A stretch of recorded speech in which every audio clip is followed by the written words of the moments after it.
Chapter 3304. The silver-haired man said, "We will not touch a plane that has matured, we will not take away the energy of a plane that has already given birth to a plane." Ning Shu, does this mean that you thieves have morals?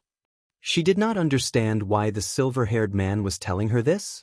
How could an ordinary person like her understand the organization's unfathomable thoughts? The silver-haired man picked up more food for Ning Shu. As he did so, he said, "That's because it evolved into a plane. That's the void's love for weak creatures.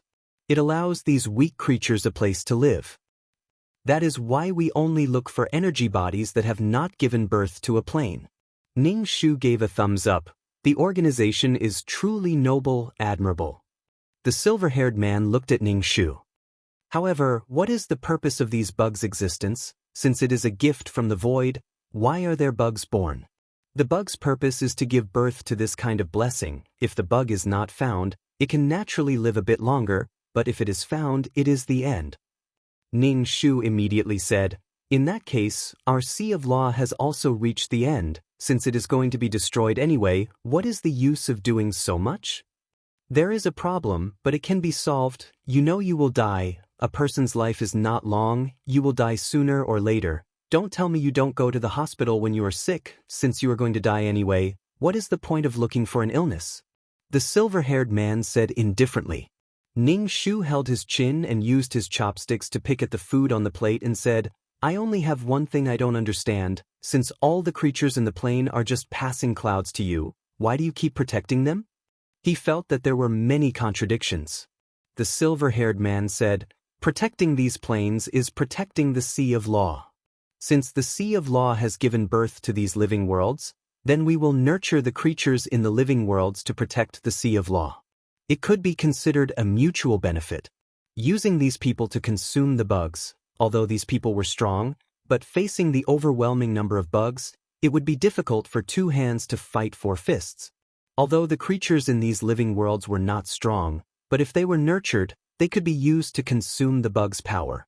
Ning Shu nodded, thinking about it this way, it made sense. Being protected, and at the same time, also needed to be protected. Ning Shu said, "Don't. I'm not eating anymore." The silver-haired man put down his chopsticks. Actually, the strength of the organization is a little lacking compared to the Zergs. Ning Shu said, "Since it's difficult, then let's not fight. Let's win steadily and search for new energy bodies." After consuming the organization's power, the souls that could go to the battlefield were only slightly qualified, but how many qualified souls were there? Only qualified souls would be consumed. Ning Shu, could it be that the sea of law can't even hold on for this bit of time? The silver-haired man, of course the sea of laws can last for a very long time. Ning Shu glanced at him. "Since you can hold on, why are you in such a hurry?" The silver-haired man said, "There's no need to rush. It's just that we're going to kill these bugs once and for all so that we can recuperate." Ning Shu shrugged. "I'll follow the organization's arrangements. If you want to fight, then let's fight. Of course, it's good if we don't fight. If there was a fight in the future, she would stand on the side of the organization and fight against the Zergs. If it was too rushed, she would not be prepared at all. The main reason was that her spirit power was too weak." The silver-haired man sighed. Suddenly, even now, she still did not understand the meaning of his words. Why did she have to talk about war? As for whether they would fight or not, the organization did not have such plans. The two of them were speechless. The silver-haired man said, "If he gives you something in the future, you can keep it and sell it to the organization." His words were very direct. Ning Shu made an "oh" sound. She had a look of realization on her face. That was the goal. Then why did you talk so much? Actually, the organization wanted to use her as a channel to obtain some energy bodies from the Zergs. After disturbing such a big circle, Ning Shu had some thoughts. There were some planes that were born in the void that did not have any power to protect them. They could completely take away the energy bodies of these planes. But the organization did not do that. Although these planes were not destroyed after their energy was exhausted, or they were directly eaten by the Zergs. The organization did not take away these energy bodies to replenish the Sea of Law. Ning Shu asked, Will we be punished by the heavens if we take away the energy of the birthplaces of other planes? Will there be karma? The silver-haired man was speechless. This was a tricky angle.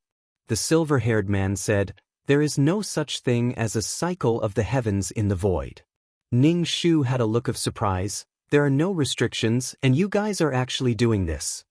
There were no restrictions. It was like there were no rules or laws in the normal world. They could do whatever they wanted without any worries. There were no laws or rules. This was a very scary thing.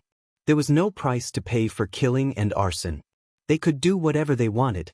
Ning Shu propped up her chin and said, "If Royal Brother gives me energy bodies in the future, I will keep them. If I don't need them, I will naturally give them to the organization. But my Royal Brother is a human. It is not easy to survive among the Zergs. He might not be able to get them. Even if he does, he might not give them to me." Ning Shu's words were very tactful. He would give them to the organization if he did not need them, and it was not certain whether he would give them or not. The silver-haired man nodded. "Okay." This meal was really tiring. He even had a bit of indigestion. Ning Shu said, "If there is nothing else, I will be leaving." The silver-haired man said, "Okay, you can go." Ning Shu stood up and walked out of the room.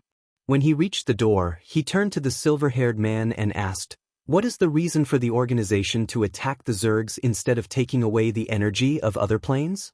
Was it benevolence or kindness, or was there some other reason?" There was no heavenly law in the void, no rules or restrictions. If there was a rule, it would be the law of the jungle. The organization's actions did not conform to the law of the jungle, Gitch. The silver-haired man wiped his hands with a handkerchief and said, "There are things to do and things not to do. The organization is not willing to do this because they do not want to hurt the place where planes are born. The place where planes are born is the greatest place. The Zergs can profane it, but some people cannot." "I see, I understand." Ning Shu nodded and said, "In the void, how many planes were born? These planes were born from mothers who could not speak. They gave birth to planes, had their energy absorbed, and then died. Even if they were not found by the Zergs, they would die. In the void, planes were born from the void. Planes were born from planes. It was like a seed taking root and sprouting. When the seed matured, some Zergs would come to gnaw on the fruit and food. Cycle after cycle, rebirth after death, death after death. This was life. Chapter 3305. Life and death were eternal. The life of an individual was limited, but through reproduction, one's life would continue. The reason why living things valued offspring was probably because of the pursuit of eternal life. Even if one died, their bloodline and genes would continue. It was another kind of eternal life. Death and annihilation were something that everyone would experience. Whether it was alive or not, they would all be disappointed. Ning Shu felt that life was really complicated. The ultimate mystery of life and death was unfathomable. The silver-haired man watched Ning Shu leave, paid the bill, and left. He then went to the consultation room. The Grand Elder was drinking tea in the consultation room. When he saw the silver-haired man, he asked, "How did it go?" "The little girl is very vigilant. She didn't quarrel. She eased the tension a little, but it didn't work," the silver-haired man said lightly. The Grand Elder sneered. "How can there be so much injustice?" Let her throw a tantrum if she likes," the silver-haired man said. Weak creatures were like birds startled by the twang of a bow. Even if the beasts were very fierce, they were still very frightened of humans. "It's not injustice. It's fear and panic," the silver-haired man said. The characteristics of weak creatures. They run away in panic at the slightest movement. The Grand Elder nodded. "That's true. Weak and pathetic. This time, send more people out to look for things." The silver-haired man said, "Got it. There's one more way to find her. Get ready for war. This time, even if we don't kill all these bugs, we'll cripple them. How can they run around without legs?" The silver-haired man frowned. "Are we really going to war? The organization's current situation is not good for war." The Grand Elder's glasses glowed with a cold luster. Soldiers are trained for 1,000 days to be used for 1 day. Now is not the time to use it. Okay, then let's go. The silver-haired man had too many things to do next. Once war broke out, merit points and weapons would have to be massive. All kinds of needs had to be prepared. Ning Shu returned to the system space and said to the system, "Let's go do the mission." The most important thing now was to strengthen his soul power. Ning Shu felt that the organization really wanted to kill those bugs this time. On one hand, it was for the energy body. On the other hand, it could be for the insect's corpse. On the other hand, it could also be because he was annoyed. The system said, "Okay, but are you sure you don't want to trade with the insects?" Ning Shu simply said, "No." Li Wen's things were just leaked out from the insect's teeth. He was not qualified to ask the insect to trade with them. What's more, that's what the insects eat, and that's what they pursue their whole lives. The system said, not many people get to enjoy the main system's food. Ning Shu only said, "Since you have a request, you should have a request attitude." Even if she asked for help, she would still offer it with both hands. All the system did was pick up some food, move its finger, and raise its arm. It didn't give anything in return. It was just a gesture. When she begged for help, she took out real money. Ning Shu wasn't so easily fooled by a little gesture, so he accepted it calmly. She didn't feel flattered either. She could see through the surface to see the essence. She could see through a little attitude. However, in the past, he had always threatened them casually. Now, his attitude was a little softer. Ning Shu's heart was calm. She also said that it was natural to have something in hand. Ning Shu put away the fasting pills and medicine, and then let the main system teleport them. After a moment of dizziness, Ning Shu merged into a body. He opened his eyes and felt a little dizzy. He sat up and looked around. This was a rather luxuriously decorated room. It was a modern plane. It was just that this body was a little fat. Ning Shu touched the fat on his stomach. He pinched it with his hand. It was a thick layer of fat. Ning Shu touched his neck. Sure enough, he was so fat that he didn't even have a neck. Being fat wasn't scary. What was scary was that he was still a man. Yes, it was a small problem. Ning Shu began to accept the plot. The client was a rich second-generation heir who had a fiancée who was as pure as ice. His family was rich, and he was entrusted to be a carefree rich second generation. Although he was fat, he was stupid and had a lot of money. Once he was rich, he would cover up his shortcomings. There were also many friends and girls around him. Although they were fair-weather friends, he could spend some money to make these people play with him and have fun with him. In the end, he was profiting. No matter what, the client's father was quite strict with his son. To prevent any romantic affairs, he arranged a fiancée for his son. This fiancée of his was a rare beauty. Most importantly, she was as pure as ice and as pure as jade. Her moral character was also very good. Coincidentally, this girl's family business was having problems. The client's father immediately made a request. If this girl was engaged to his son, he would help his family business. This was equivalent to selling his daughter. At first, he naturally didn't agree. But the business situation was getting worse and worse. The girl also agreed. She got engaged to the client with a hopeless attitude. Her temperament was originally cold.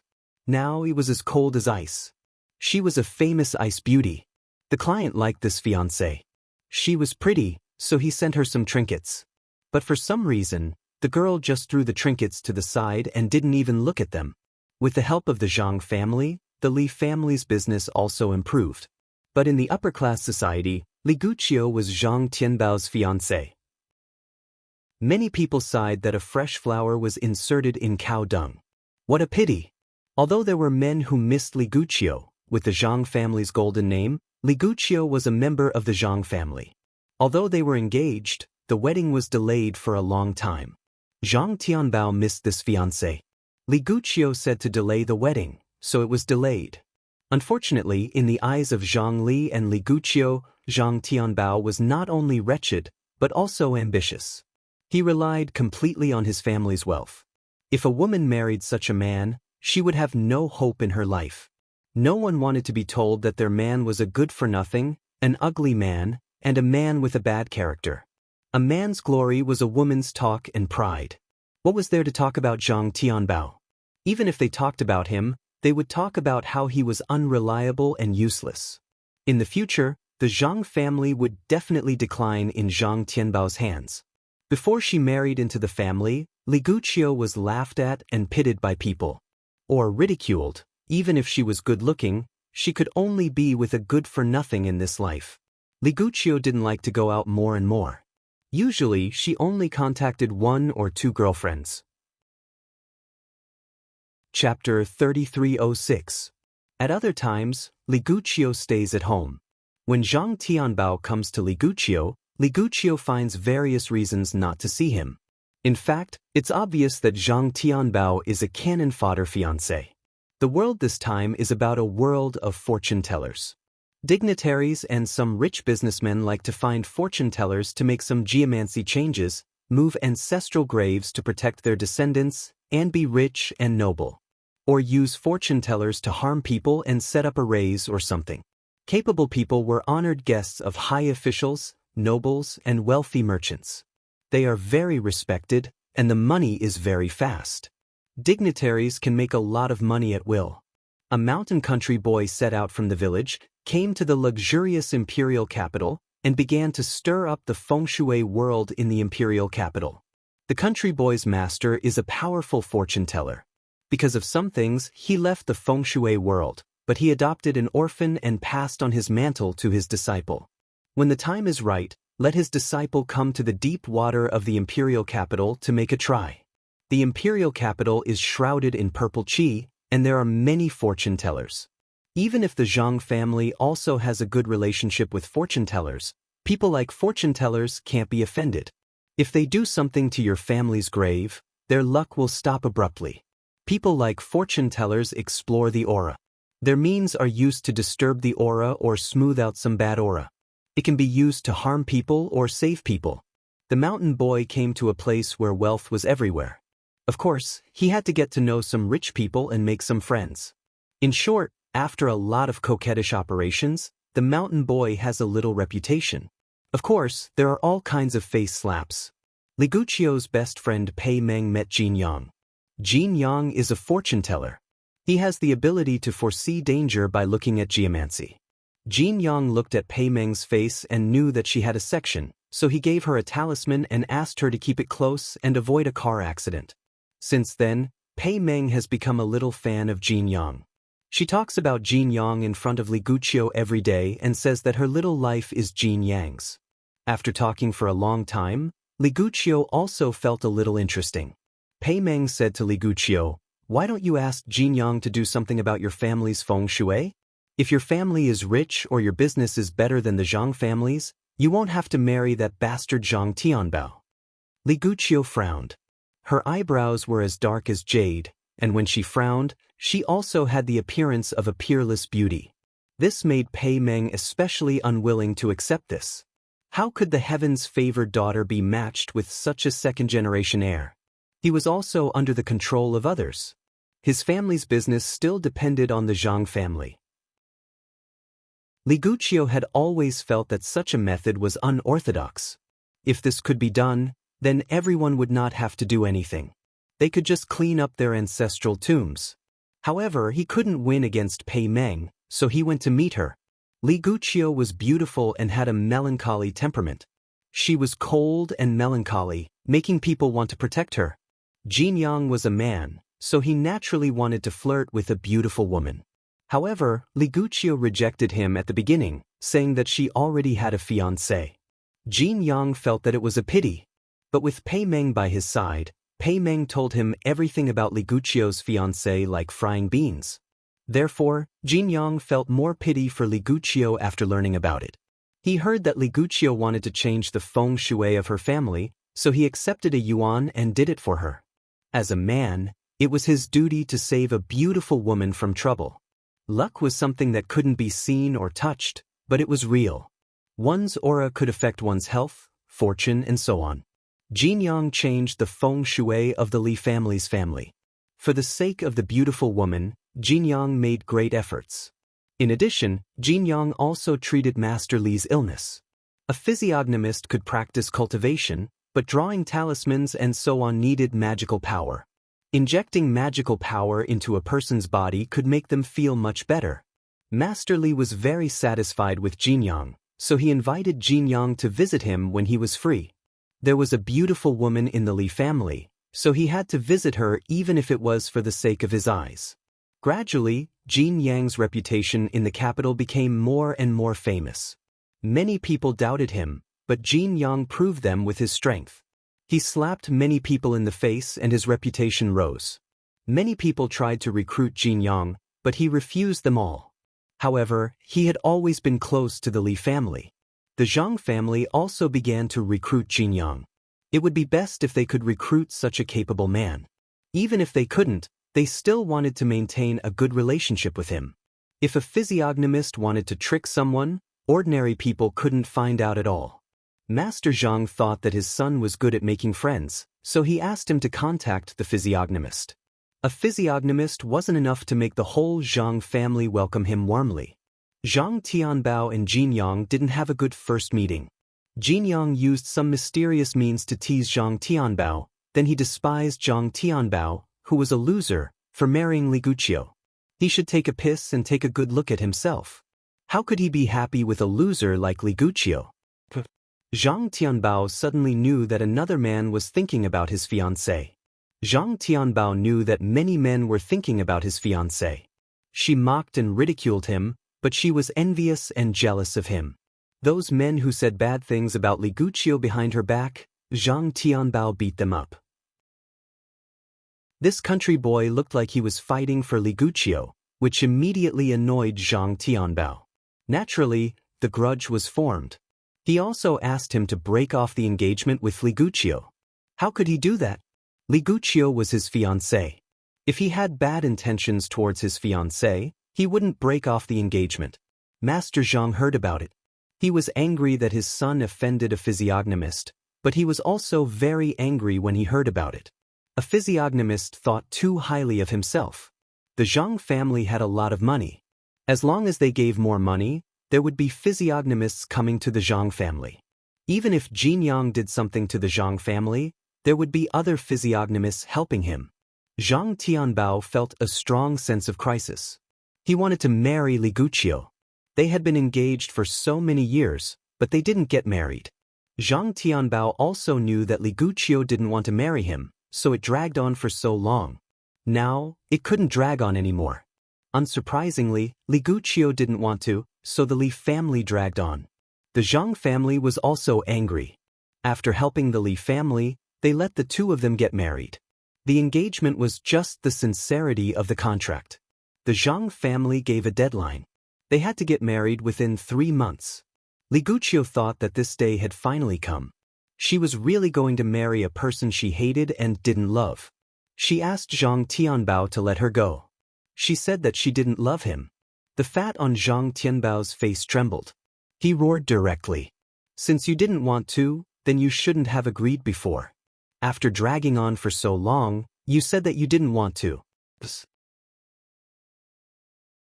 Chapter 3307. Li Guqiu said painfully in the face of Zhang Tianbao's ferocious face. That was what her family wanted, and she didn't want to do it. Even if Zhang Tianbao was a rich second generation, he still knew how to profit. How could there be such a good thing in the world? After getting the money, the Li family had survived the most difficult time, and now they wanted to send him away just because she didn't like him. Impossible. It was fine to break off the engagement, but they had to return the money and technology they had invested. Double. Even if they borrowed from a loan shark, there should be interest. Li Guqiu's face was pale. Double the money and technology would definitely hurt the Li family. She knew that it was the Zhang family's fault, but there was nothing she could do. When the beauty was in trouble, Jin Yang would naturally step forward.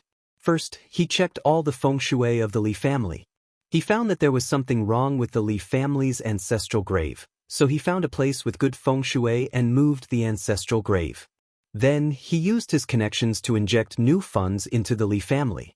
Jin Yang saved the Li family like a god, and the Li family's attitude toward Jin Yang was unprecedentedly good. The old man even discussed letting Li Guqiu and Jin Yang be together. Jin Yang was precious not only because of his powerful physiognomy, but also because of his powerful connections. Many people owed Jin Yang a favor. It was inevitable that people would have low points and disasters in their lives, not to mention that a physiognomy master could save people and harm people. Having a son-in-law like Jin Yang was equivalent to having a protective talisman. The Zhang family thought that taking away the funds would make the Li family compromise, but it didn't, which made the Zhang family very angry. Moreover, the other party came to break off the engagement. After so many years, they had used the Zhang family. Now that they were done, they were really angry. The two families began to fight, from the business to the competition between the physiognomy masters. Jin Yang started to learn physiognomy from a young age. He had a deep foundation, and with his luck, he was invincible. The physiognomy masters hired by the Zhang family all failed and even suffered a backlash. The Zhang family's luck was also changed by Jin Yang. Unlike the Li family's meteoric rise, the Zhang family's situation was getting worse, and everything they did was not smooth. They suffered repeated setbacks in the business field, and soon the capital chain was broken. Moreover, many physiognomy masters couldn't break Jin Yang's methods, and even if they could, they were unwilling to do so. There were unspoken rules in the world of physiognomy masters. If they really broke Jin Yang's trap, they would be offending Jin Yang. Therefore, the Zhang family's unlucky days were particularly miserable. Their family members were either sick or had accidents. Even if they didn't die, they would be crippled. The situation at home was terrible. Zhang Tianbao was so angry that he rushed to the Li family with a knife. However, he was blinded by Jin Yang's methods. When he returned home, he stabbed himself to death. After reading up to this point, he more or less understood that the client was just someone Jin Yang was sizing up on his way to pick up girls. Moreover, he was a rich, brainless, and arrogant second-generation rich kid. A country boy had turned the tables on a rich second generation and obtained the favor of the goddess. He had become cannon fodder for a rich second generation. Only a few filthy rich second generation heirs. So what if they were rich? They could destroy them in a matter of minutes. It felt so good. The client was angry and hateful, and so was Jin Yang and Li Guqiu. His feelings for Li Guqiu were especially complicated and tangled. After all, he had spent the most time and affection on Li Guqiu. He kept him hanging and then kicked him away when he found a new backer. In the end, he was the one who harmed the Zhang family. The future generations of the Zhang family would also be poor. Once the Zhang family weakened, they would die or be crippled. Then, because of the ancestral grave, the future generations of the Zhang family would probably be poor forever. This method made Jin Yang famous in the world of fortune-tellers. No one dared to offend him. This method was almost to the point of not having any descendants. However, it wasn't much better than not having any descendants. Letting the future generations suffer, this kind of slow torture was even more torturous. When the future generations sighed, they would resent their ancestors for offending fortune-tellers. Zhang Tianbao wanted to change this situation. At least, he didn't want to implicate the future generations. This world was the world of fortune-tellers, so the ability of fortune-tellers was magnified a lot. A fortune-teller's methods could affect the rise and fall of a family. The main reason was that the protagonist was a fortune-teller. Later, Li Guqiu became Zhang Tianbao's confidant, but she couldn't marry Jin Yang. As Jin Yang's reputation grew, more and more people wanted him as a son-in-law, and more women were attracted to him. In fact, Li Guqiu slowly became ordinary and calm. The feeling of getting something and wanting something that couldn't be had was different. It was clearly the same thing, but after getting it, the feeling was completely different. However, now that the Li family was relying on Jin Yang, even if they couldn't marry their daughter to Jin Yang, it was necessary to maintain a good relationship with Jin Yang. It was fine even if their daughter was willing to be Jin Yang's lover. Of course, they would be happy to help. Ning Shu touched his face. He was too fat and had to lose weight. Being too fat wasn't good for his body. Since he didn't have any ability, he would use his appearance to deceive people.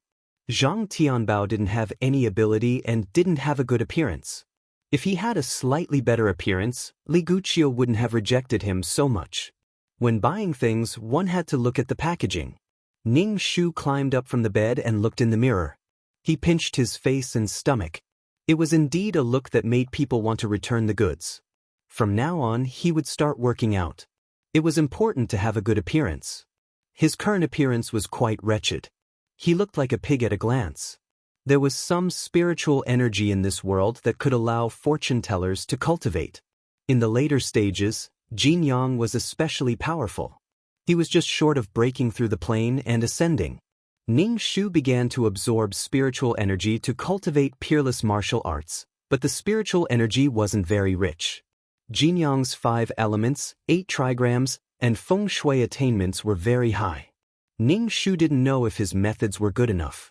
Also, Li Guqiu's matter had to be solved. Since Li Guqiu didn't want to marry him, then forget it. However, Li Guqiu wanted to talk about money and love. Because the interests were satisfied, now she wanted to marry the person she loved. Getting one was an extravagant wish for the other. Time was a perfect way to settle both. Ning Shu stayed in the room for a day. In the evening, Father Zhang came back and asked his son where he went to ghost today. Of course, he knew his son's character. He liked to go to bars when he had nothing to do.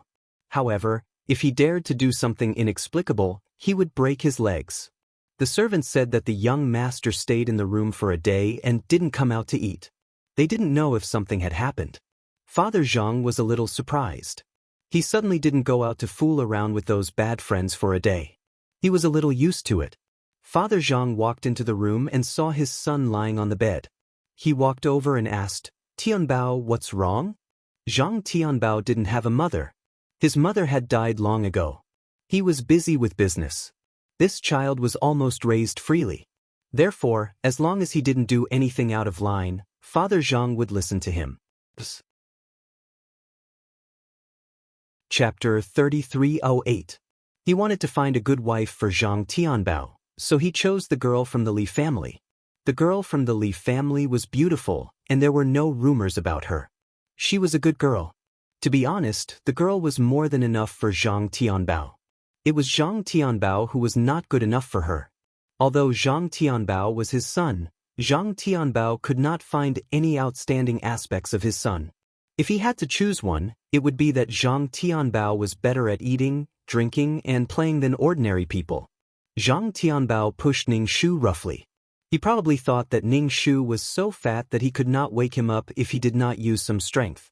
Ning Shu rubbed his eyes and called his father. "What are you doing? You stayed at home all day." Zhang Tianbao was a little worried about him. Ning Shu said with a deep face, "Dad, I am thinking about life now." But with Ning Shu's pig face, it was a little unbearable to look at. Zhang Tianbao was suddenly happy and asked, "How is your thinking? How do you feel about your life?" What was there to think about after eating, drinking, and playing for more than 20 years? A life that could be summed up in 4 words only needed 1 day to think about it. Ning Shu said, "Dad, I want to break off the engagement with Li Guqiu. She is not willing to marry me, and I don't want to marry a cold girl." "Oh really?" Zhang Tianbao did not believe that his son was willing to part with a beautiful girl like Li Guqiu. Besides, this boy cared about Li Guqiu a lot. Ning Shu said, "It's okay. Break it off. She won't like me." Not every fat man was like her second brother, who could be loved and doted on. He deliberately let others feed him. Zhang Tianbao's face became serious. He looked at Ning Shu and said, "Are you telling the truth or are you just saying it out of anger? She is a girl. You just need to coax her." Ning Shu almost wanted to roll his eyes. It was useless to coax her. If his handsome face could be said to be superficial, he was not even superficial. "I've thought about it for a whole day. I've decided to break off the engagement. I've thought it through very clearly," Ning Shu said.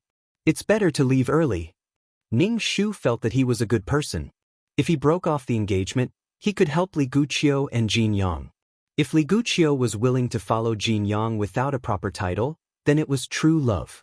Moreover, as a physiognomist, there was always a lack of something. Widows, loneliness, or crippled bodies, blind, or crippled legs. After all, they were the ones who revealed the secrets of the heavens, so they had to take something from them. Therefore, some physiognomists could be said to be unmarried for the rest of their lives, or perhaps they were not fated to have children. Jin Yang used this reason to refuse to get married, and Jin Yang's master also said the same thing. This was how Li Guqiu became his confidant. As for what happened later, whether she never married or not, that was after Zhang Tianbao's death. After all, Zhang Tianbao died very early, and he committed suicide by stabbing himself to death. This is not something that can be broken off just because you said so. In the past 3 or 4 years, we have invested a lot of money and technology into the Li family. If you say you're not going to do it, the investment will go down the drain. Ning Shu said directly, "What's the big deal? Just get it back." Willful. Zhang Tianbao's father knocked Ning Shu's head. "Don't mention this again. My dear father, Li Guqiu's heart is not with me. After marrying me, it's like sleeping with an ice woman. Can you bear to let your son suffer like this?" Even if it was a cooperation of interests, even if they were partners, Li Guqiu did not seem to have any cooperative spirit at all. For the sake of the benefits that the Zhang family could bring to the Li family, Li Guqiu should treat her better. But she did not. Zhang Tianbao's father can't bear it. Ning Shu curled his lips and watched Zhang Tianbao's father leave the room. Zhang Tianbao's father treated his son well. At least he was not in a hurry to find a stepmother. However, he had a mistress. They were boyfriend and girlfriend. They had not married for so many years. There was only the father and son in the family. However, there were quite a lot of people in the Zhang family. Zhang Tianbao's father had other siblings, forming a huge family. The Zhang family was considered an established wealthy family in the capital. The clients were uncles, cousins, aunts, and cousins. However, because Jin Yang had tampered with the ancestral grave, it affected these people and implicated a large number of people. This was a matter of snatching love, and so many people were involved. Many of them had no direct grudges with Jin Yang. This kind of thing that touched the ancestral tombs was also extremely vicious, taking drastic measures to deal with it. However, because it was used on the Zhang family, they only felt a sense of satisfaction. During dinner, Ning Shu told Zhang Tianbao's father again. Zhang Tianbao's father ignored Ning Shu. "I'm very tired. Don't talk to me about this." Ning Shu hurriedly poured water for Zhang Tianbao's father. "Dad, drink some water. Dad, you've worked hard." Zhang Tianbao's father was indifferent to Ning Shu's flattery. "Don't think about this matter. This is not a matter of whether you want to or not. It's a big loss to invest so much in the Li family and then withdraw. Useless thing. Can't you be more attentive to the girl and change her opinion of you? Also, don't eat, drink, and play all day. Look at your stomach, it's bigger than mine." Ning Shu pinched the fat on his stomach. He felt a little stifled. It seemed that it would not be easy to break off the engagement. Did he have to wait until Li Guqiu could not take it anymore? Li Guqiu had been enduring for so many years. For the Li family, she endured it because of Zhang Tianbao's fiancé. Zhang Tianbao was anxious to get married, so Li Guqiu finally could not take it anymore and said that she was unwilling to get married. Whether Zhang Tianbao's father agreed to the divorce or not, in the end, the two families would collapse. There was no hurry. It was not a big problem. Now, he wanted to cultivate and pick up the Maoshan technique from before. He did not know the difference between this world's physiognomy and the Maoshan technique. If there was a need, Ning Shu felt that he still had to learn about this world's physiognomy. After all, if you know yourself and your enemy, you will never be defeated. The other party used physiognomy as a means of attack. She had to understand it. Just now, when they were eating, Ning Shu looked at Zhang Tianbao's face and found that there was a little black gas between his eyebrows. It was just faintly discernible and not obvious, indicating that there was a big disaster.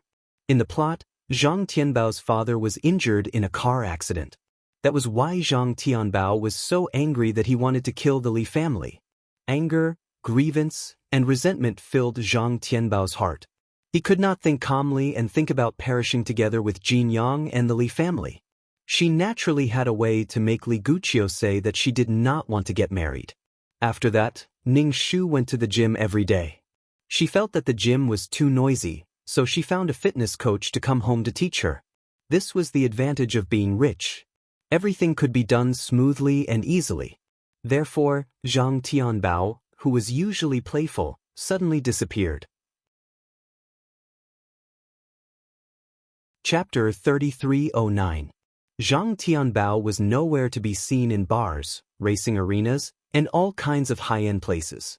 So his friends who usually ate, drank, and played with him called Zhang Tianbao. Without Zhang Tianbao, they didn't dare to eat too expensive and have too much fun. After all, Zhang Tianbao didn't pay the bill. Ning Shu had just finished working out, and his fat body was shaking. He wiped his sweat with a towel and picked up his phone. There were many missed calls. Ning Shu made a call to her friends.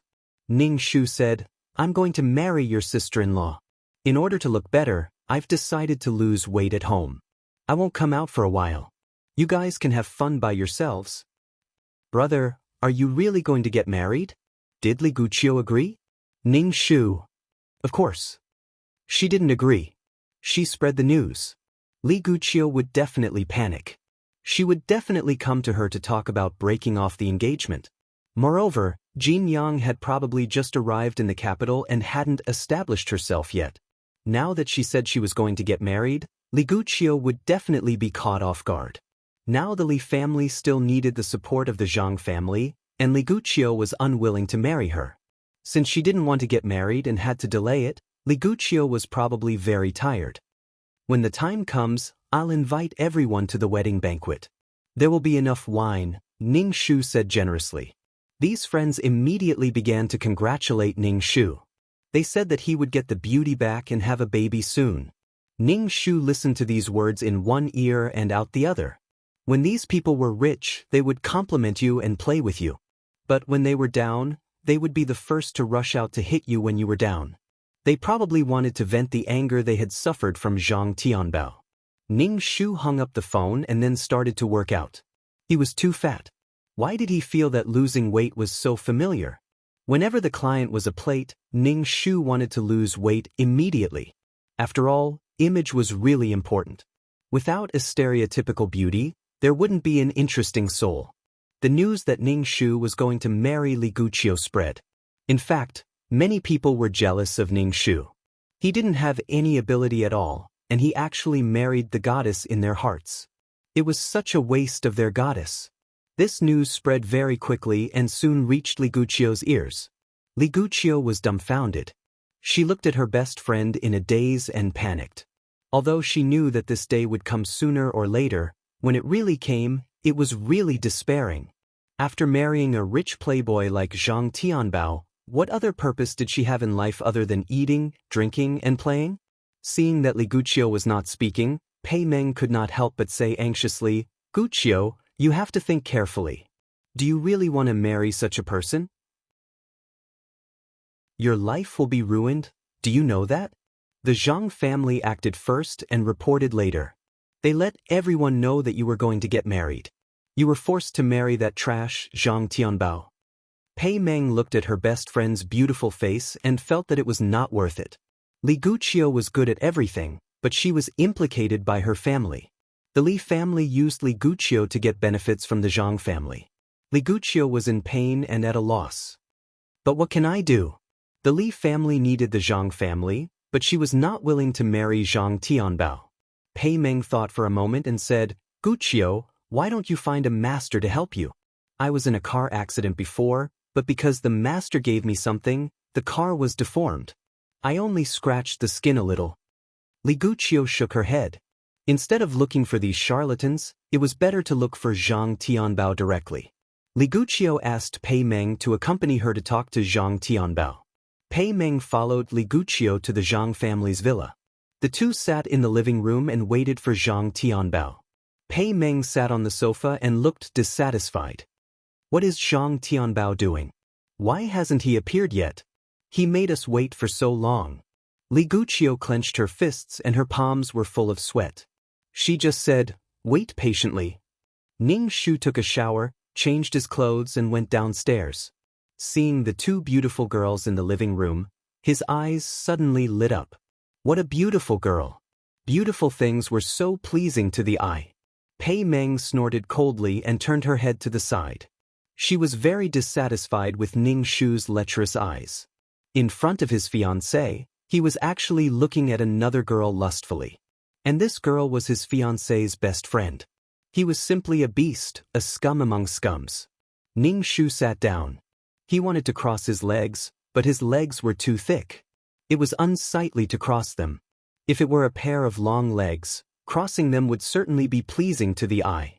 Ning Shu silently put down his legs and asked the two girls, "Why are you looking for me?" Before Li Guqiu spoke, the outspoken Pei Meng said first, "Why did you tell others that you were going to marry Guqiu?"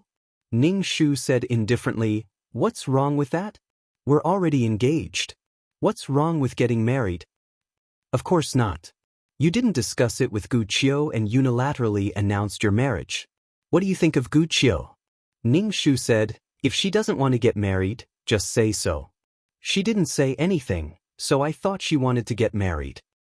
If she doesn't accept or reject it, how do I know what she is thinking?" Li Guqiu took a deep breath and her temperament became even more melancholy. She asked Zhang Tianbao, "Do you have to get married in such a hurry?" Ning Shu shook his head. "This is not considered a hurry. We have been together for several years. We are not young anymore. What should be done is done." Li Guqiu said, "I want to wait a little longer." "Yes, you have to let Guqiu be mentally prepared." Ning Shu said, "Is a few years not enough? If you really don't want to get married, I won't force you." Li Guqiu looked at Ning Shu and was stunned for a moment. It seemed that she couldn't believe that this man would let go just like that. She looked at Ning Shu. Probably because they hadn't seen each other for a long time, Li Guqiu felt that this man had changed a lot. Although he was still round, at least he didn't have a fierce face. His complexion was also good. However, the entire upper class of the capital knew what kind of person this man was. He was a good-for-nothing playboy. Ning Shu continued, "If Li Guqiu doesn't want to marry me, then break off the engagement. It's too uncomfortable to leave her hanging for no reason. I can also marry someone else." The two girls were stunned, as if they didn't understand Ning Shu's words. When Pei Meng reacted, she jumped up. "What did you say? You want to break off the engagement with Guqiu?" Ning Shu was very calm. "Can't I? What are you talking about? If you break off the engagement, how can Guqiu live?" Li Guqiu was simply a joke to be broken off the engagement by a good-for-nothing playboy. She was already very aggrieved to be engaged to a good-for-nothing Zhang Tianbao. Chapter 33:10. Now that Zhang Tianbao, the trash, had broken off the engagement, they would look down on Li Guqiu. Even Zhang Tianbao, the trash, could break off the engagement. Li Guqiu's life would be very difficult in the future. Speaking of Li Guqiu, others would say that Li Guqiu was a worthless person, and other men would be even more frivolous to Li Guqiu. Ning Shu rolled his eyes impolitely. "Then what do you think we should do? Aren't you too much of a bully? You want to get benefits from the Zhang family, but you don't want to get married. If you break off the engagement, Li Guqiu won't be able to live." "Oh, I should sacrifice my own happiness to help Li Guqiu? Li Guqiu is nothing. She took our Zhang family's money and got a Zhang family's fiancé. This title is an insult, but it is also a blessing for the Li family." Many people looked at the Li family in a new light because of the marriage between the Li family and the Zhang family. If they could give benefits, they would give. If they could take a step back, they would take a step back. "You're so kind. You kind girls, let me go. I'm a useless trash. How can you ruin me? You don't want to marry me, and you don't want me to break off the engagement. Your Li family is reluctant to give up the benefits of the Zhang family. Doesn't your conscience hurt?" Pei Meng and Li Guqiu were rendered speechless by Ning Shu's incessant rambling. Li Guqiu, in particular, felt very embarrassed. Some things were just so hard to accept when said out loud. But what Zhang Tianbao said was the truth, so it was particularly unacceptable. Pei Meng sneered and said, "Zhang Tianbao, aren't you just relying on your stinky money to do whatever you want? What do you have except for some stinky money? And it's not your money. You are useless. What's the use of you except for your reincarnation? Ning Shu directly put his legs on the tea table and said, I just have some stinky money. What's the use of me? My reincarnation skill is good. You are not convinced. You don't even have some stinky money. You are making trouble with me like this. You came to me for some stinky money. I have more stinky money than you. Li Guqiu and Pei Meng's families were also rich, but not as rich as the Zhang family. Your best friend is so tolerant. She doesn't love me and still wants to get engaged to me. Isn't it all for a few stinky bucks? Since she despises a few stinky bucks so much, she should have just disagreed with the engagement in the first place. You don't even have the stinky money that you despise. What else do you have? Ning Shu retorted. Oh, you would say that your life is full of love and warmth? Li Guqiu is being used as a bargaining chip by her family to be engaged to a man like me. Is it very warm? Ning Shu curled his lips. Don't you know that the economic foundation determines the superstructure? Ladies, only with enough capital can one have unlimited possibilities. Pei Meng was so angry at Ning Shu that her face turned red. Then you can spend the rest of your life with your money. Ning Shu, okay, I'm better off living with money than with Li Guqiu. Money can at least give me what I want. She was so stingy when she didn't have money to buy things. Was she really happy? Pei Meng couldn't find a reason to refute Ning Shu, so she could only scold, vulgar. Ning Shu, you are noble and pure. You don't need to eat, drink, shit, or sleep. Little fairies, if you have nothing to do, please leave my house. Originally, the two of them had come to criticize Ning Shu, but after being questioned by him, they were speechless. They had to admit that the Zhang family was in the dominant position and they were indeed in the wrong. Li Guqiu felt that this matter was getting more and more difficult to deal with. She looked at the man in front of her. Obviously, this man was serious. There was no flattery or fawning on him. In the past, Zhang Tianbao had always fawned over her. He liked to give her some expensive gifts, such as diamonds and jewelry. She didn't like these things, so she threw them aside and never wore them. She only felt disgusted when someone she hated tried to fawn on her. It had nothing to do with the value of these things. Li Guqiu said in a cold voice, Zhang Tianbao, can this matter be delayed? Ning Shu spread his hands and said, sure, how long do you want to delay it? 1 year, 2 years, or 4 or 5 years? I'm still waiting to carry on the family line. You've wasted so much of my youth. Can you afford to pay for it? Men also had youth. Pei Meng also wanted to roll her eyes. Your youth was nothing. Li Guqiu was really pitiful.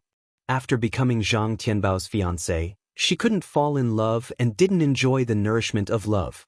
Then she had to marry Zhang Tianbao, a good-for-nothing. Speaking of which, Li Guqiu was more disadvantaged, okay? Ning Shu seemed to see through Pei Meng's thoughts and said, can you blame me for this? Even if there was no Zhang family, there was the Wang family and the Sun family. If you want to blame someone, blame Li Guqiu's family. I'm the most innocent person. Pei Meng felt that something was wrong, but she couldn't refute it. Li Guqiu also felt that she couldn't talk to Zhang Tianbao anymore. If she continued, it would be all her fault. Li Guqiu said, Zhang Tianbao, I'm not ready to get married yet. Can you wait a little longer? Ning Shu's face was melancholy.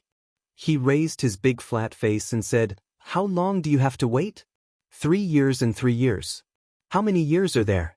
People can't afford to be destroyed. Pei Meng almost vomited in disgust. She pulled Li Guqiu and was about to leave. Let's go. Guqiu, don't talk to him. Ning Shu watched the two beautiful girls leave. He stood up and picked up the talisman on the ground. This talisman paper was taken from Pei Meng. She had to understand the means of Jinyang and what the means of a fortune teller in this world were. Ning Shu opened the folded talisman paper. There was a golden talisman on the talisman paper. Ning Shu's fingers followed it. He found that this talisman was really not simple. It didn't seem to be spiritual energy, but formed an inexplicable resonance with the magnetic field between heaven and earth. There was also a feeling of communicating with the will of heaven and earth. using the power of heaven and earth. Well, the fortune tellers in this world were really strong. Ning Shu then began to exercise his body. At the same time, he practiced peerless martial arts and absorbed a little bit of spiritual energy. Pei Meng pulled Li Guqiu out of the villa. When they got into the car, Pei Meng said to Li Guqiu, "I'll take you to see the master. The master is really omnipotent. The talisman she gave me, well, where did my talisman go?" Pei Meng felt around her neck and her face changed. "Without the talisman, why do I feel that the whole world is not safe?" There was a sense of security only with the talisman. Since the last car accident, Pei Meng was full of worship for the master. She looked like a crazy fan. After the car accident, the words on the copy disappeared. Pei Meng pestered the master to draw a new one, but now the talisman paper was gone. Help, the talisman paper was gone. The talisman paper given by the master was gone. Help me find it. Chapter 33:11. Li Guqiu saw that Pei Meng was a little flustered and told her to calm down. "Pei Meng, you can't believe these crooked practices." "No, it's true. Believe me. I survived such a serious car accident. Otherwise, you wouldn't be able to see me." Pei Meng was a little angry. "Okay, I'll listen to you. Let's go see the master you mentioned." Li Guqiu didn't believe her at all. She said this because she didn't want to ruin their relationship because of an outsider. "You'll be right if you believe me." Pei Meng took Li Guqiu to a small alley where Jin Yang's rented house was. As soon as they arrived in the capital, they found a house to stay in. In the business of fortune-telling, money came quickly. A single order could be tens of thousands, hundreds of thousands, or hundreds of thousands. Since ancient times, people with special abilities had always served the nobles and officials. These rich and powerful people didn't lack money at all. Li Guqiu looked around and frowned. She didn't believe this so-called master more and more, especially when she opened the door and saw a young man. There was also the smell of instant noodles in the room. Her impression of him dropped even more. The richer they were, the more superstitious they were. The Li family would also invite some masters to check the feng shui. This person was completely different from those masters. He was too young. Pei Meng hurriedly introduced him to Jin Yang. "This is my best friend, Li Guqiu. Recently, she has encountered some trouble. Help her take a look." Jin Yang looked at Li Guqiu. Before, he thought Pei Meng was very cute. Now that he saw Li Guqiu, who was like a snow lotus, he suddenly felt shocked. "Come in. What do you want to see?" Jin Yang continued to eat his instant noodles. He didn't look like a master at all. Pei Meng told Jin Yang about this matter. Li Guqiu couldn't even get a word in. To be honest, it was very awkward to tell such a thing to someone she had never met before. Jin Yang looked at Li Guqiu. "You have a fiancé." There was undisguised pity on his face. His eyes were full of admiration. Li Guqiu blushed under Jin Yang's gaze. She was angry at his lack of manners. Her heartbeat was a little irregular. Although this man looked young, had a crew cut, looked rustic, and the clothes on his body were cheap, but if one looked carefully, they would find that he was quite good-looking. Moreover, there was an indescribable aura around him, which made him look different from the rest. It was probably confidence, a confident man. Pei Meng said with grief and indignation, "Guqiu's fiancé is not a good person." Pei Meng recounted how Zhang Tianbao was a spoiled brat, how he used his power to bully others, and how he was a good-for-nothing. She succeeded in making Jin Yang look at Li Guqiu with pity. A delicate flower being destroyed just like that, how heartbreaking it was. Especially when Li Guqiu was still pretending to be strong, but her melancholy temperament had already betrayed her. While Pei Meng was complaining to Jin Yang and talking bad about Ning Shu behind his back, Ning Shu was crying to his father. She clung to Mr. Zhang's thigh and said that she was just testing him about the marriage. Mr. Zhang was furious. Li Guqiu came to her home and asked her to postpone the marriage. "Dad, do you still want to have a grandchild? I can't get married, so what grandchild do you have?"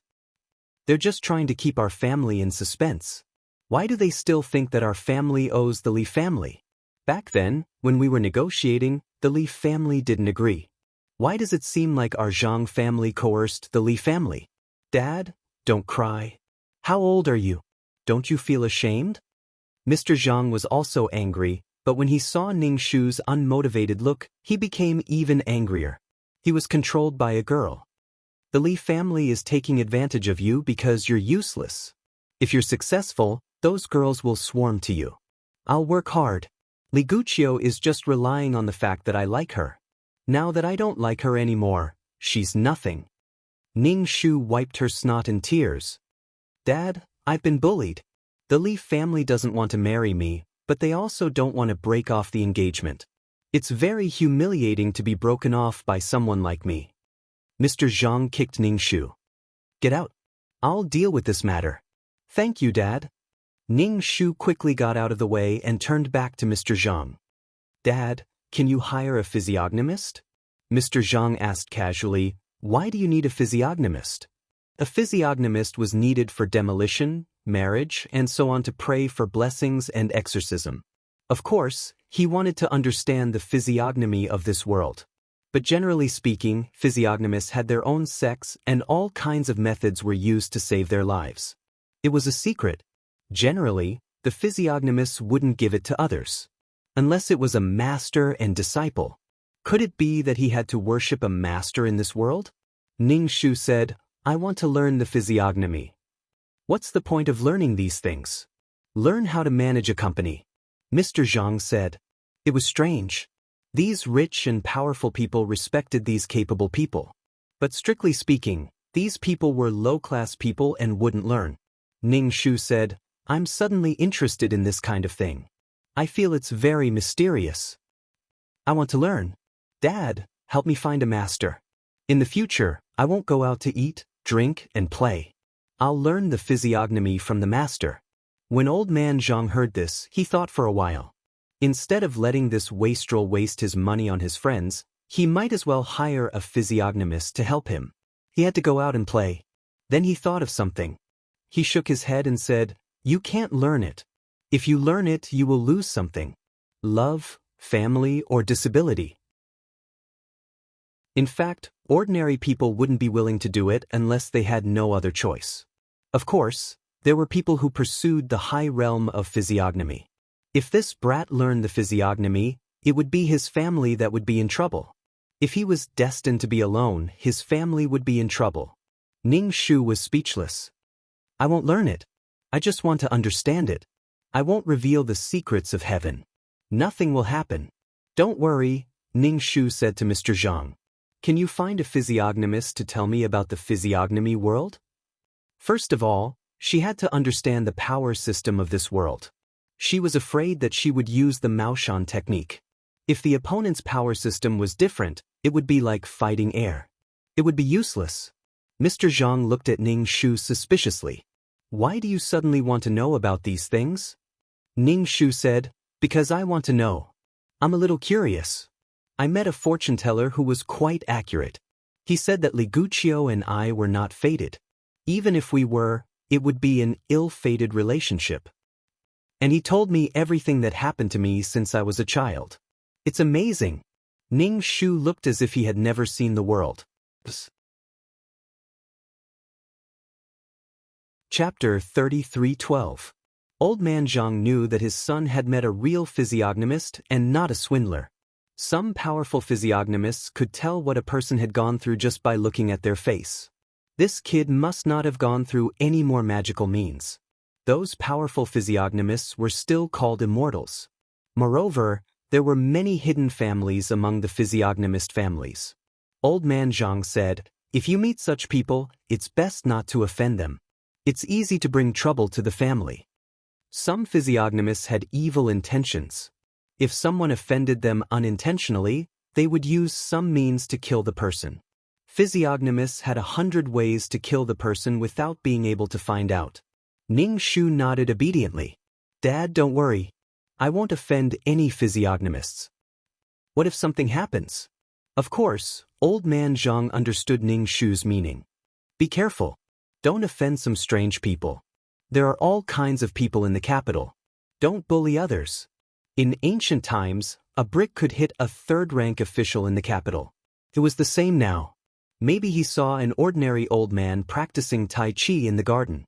Maybe he was a powerful person with an unfathomable family background. Of course I know who I can offend and who I don't dare to offend. The client had been living a good life for so many years. It was because he didn't cause trouble for the Zhang family. Otherwise, his legs would have been broken or he would have been thrown out of the country. It wasn't easy to be a rich man's son. He had to know who he couldn't offend and who he could. Only then could he ensure that he wouldn't offend someone he couldn't afford to offend.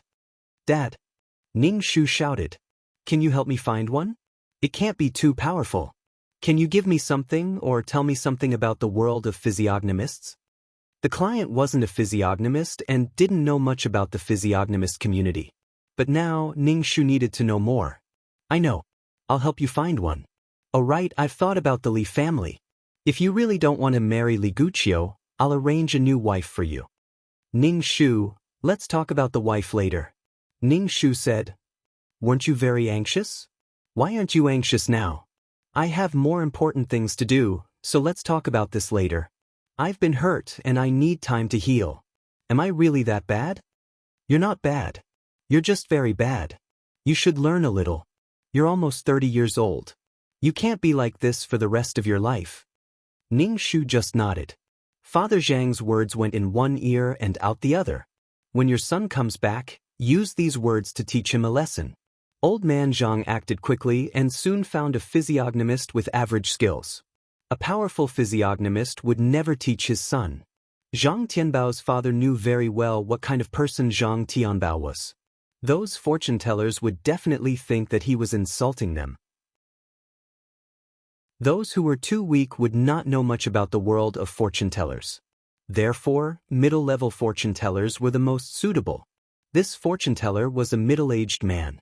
He looked very burly and had explosive muscles. He didn't look like a fortune teller at all. He looked more like a blacksmith. Ning Shu's attitude towards this fortune teller was very good. He asked some things about the world of fortune tellers and the magic tools that they often used.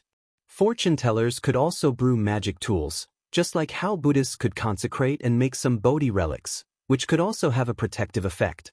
This fortune teller was paid. Since his employer asked him questions, he would naturally answer them. He told Ning Shu everything he knew. Ning Shu had a lot of questions. He wanted to squeeze the man dry. Ning Shu also had some understanding of the source of power for fortune tellers. According to this fortune tellers absorbed the energy of heaven and earth. As for what kind of energy it was spiritual qi. Then they used spiritual qi to communicate with heaven and earth and draw talismans to make magic tools. A magic tool with spiritual qi was very expensive. Fortune tellers were a very profitable profession. However, the prerequisite was that you had to be very strong. Then money would flow in like water. What made Ning Shu more puzzled was that the power system of this world was not the same as the Maoshan technique. The Maoshan technique used spiritual qi and various tools to draw talismans. The talismans of this world not only used spiritual qi, but also communicated with heaven and earth. Then the energy of heaven and earth was compressed on a piece of paper. It was very complicated. Now, a talisman paper, especially a talisman drawn by a master, could be sold at a high price. Ning Shu began to learn how to draw talismans from this fortune teller. The fortune teller said awkwardly, "With my strength, I can't draw talismans completely yet." There was a strict watershed for fortune tellers. Being able to draw talismans was a qualitative leap. Communicating with the energy of heaven and earth was not something that ordinary people could do. If you really want to learn, you'd better find a master. I can't teach you this. Ning Shu said, "Then tell me the principle of drawing talismans. I'll try to draw it myself." With his previous experience of drawing talismans, he should be able to learn everything. There were always similarities. Okay, I only have theoretical things. You can figure it out yourself. The fortune teller took the money, so he naturally had to accompany this young master. It was probably because of the novelty. After a while, the popularity would die down. He felt that it was fun, but he was paid. The watershed for fortune tellers' strength was very big, and the watershed for their income was also very big. For a fortune teller like him, who had some strength but was not very strong, it was not easy for him to make a living. It was good that he was paid. Ning Shu flipped through the information given by the fortune teller. Then he used his hand as a pen and drew on the talisman paper. What was amazing was that there was no paint on his fingers, but there was a golden mark when he drew. However, halfway through Ning Shu's drawing, he felt that it was very difficult. His hands kept shaking as if he had a stroke.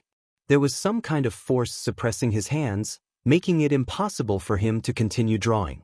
This was probably the so-called energy of heaven and earth.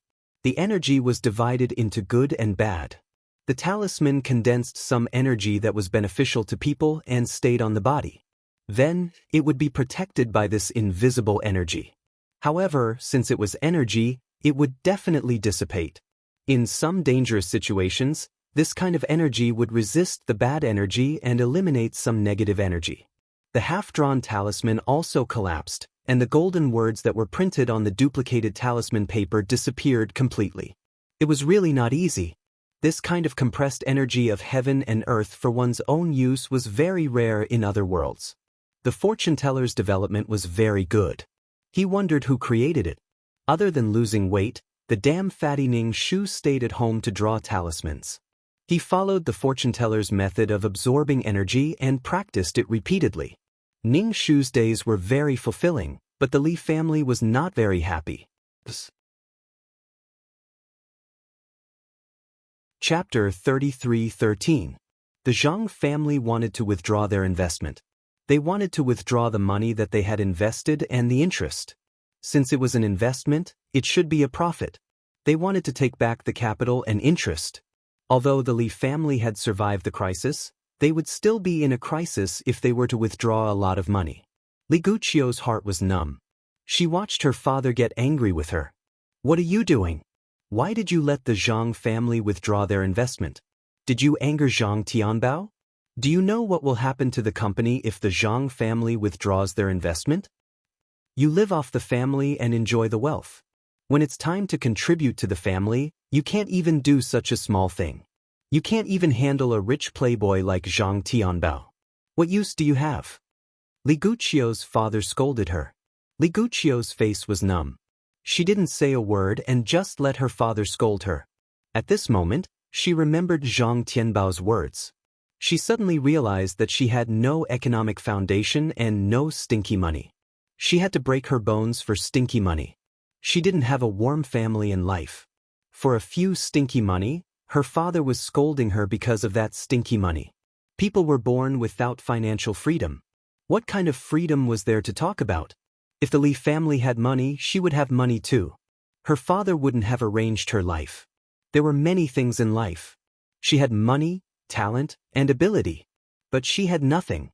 Other than being born in a good family and not having to worry about food, she had nothing. How sad. Go and apologize to Zhang Tianbao. Tell the Zhang family not to withdraw their investment. Li Guqiu's father ordered her. Li Guqiu looked at her father. "I don't want to. I don't want to marry Zhang Tianbao. I don't want to be his wife. I'd rather die than marry Zhang Tianbao." Presumptuous. Li Guqiu's father directly slapped his daughter's face, directly slapping Li Guqiu's face to the side, and half of her face swelled up at a speed visible to the naked eye. "It's not up to you to decide. Do you want the Li family to go bankrupt? What good will it do you if the Li family goes bankrupt? Don't forget that you're from the Li family too. You're about to go bankrupt, and you're still thinking about whether you're willing or not. If you go bankrupt, do you think you can still shop in peace? Do you think you can still have beautiful clothes and expensive jewelry without doing anything every day? Stop dreaming." Li Guqiu's heart was crushed into mud. Money, money, it was all for money. However, it was impossible to do so without money. "Mr. Li, it's really ugly to hit a girl like this, especially your daughter." Jin Yang walked into the living room and said to Li Guqiu's father. Pei Meng was standing next to Jin Yang. Pei Meng quickly walked over and asked, "Guqiu, are you okay?" Li Guqiu shook her head. "It's fine." "How can you be fine? Look at your swollen face." Pei Meng felt wronged, so she said to Li Guqiu's father, Uncle Li, why did you hit Guqiu? You know what kind of person Zhang Tianbao is. He lets such a good person like Guqiu marry such a person, and he doesn't even allow Guqiu to have any feelings. Li Guqiu's father looked at the rustic Jin Yang and asked unkindly, "Who are you? How did you break into my house? Please get out, or I'll call the security." Jin Yang saw the palm print on Li Guqiu's face, and a trace of hostility flashed in his eyes. He sneered and said, "Are you sure you want to drive me away? If it wasn't for Li Guqiu, I wouldn't have come here." Jin Yang looked at the layout of the villa and snorted. No wonder the Li family is always useless. Even if there's no problem with the ancestral grave, the furnishings in the house are all kinds of evil. Serves them right. You. Li Guqiu's father was mocked by a young boy. He was already in a bad mood, but now he was even angrier. A country bumpkin who came from God knows where dared to criticize their family's affairs. What the hell? Don't worry, I'll leave immediately. Haha, I don't want to stay in such a haunted house any longer. Jin Yang didn't have the virtue of respecting the old and loving the young. Except for the old man at home, Jin Yang's attitude toward others was naturally bad. Although the Li family's business always had problems, Li Guqiu's father was also a man of business. Hearing the young man's words, which were all for Li Guqiu's sake, he was suddenly angry and amused. A country bumpkin actually wanted to covet his daughter. He immediately questioned Li Guqiu. "Did you fool around outside? Did Zhang Tianbao know about it, so the Zhang family wants to withdraw their investment?" He probably didn't expect that his daughter, who had always been obedient, would find a man, and such a rustic man. It seemed that he was poor. For such a man, Li Guqiu offended the Zhang family. Li Guqiu looked very smart. How could she do such a thing? Li Guqiu's heart had been numb from the pain. For her father's words, she said lightly, "I didn't." "Then tell me what's going on." Zhang Tianbao was stable before. Why did he suddenly collapse? Do you know the situation of the company now? It's drained.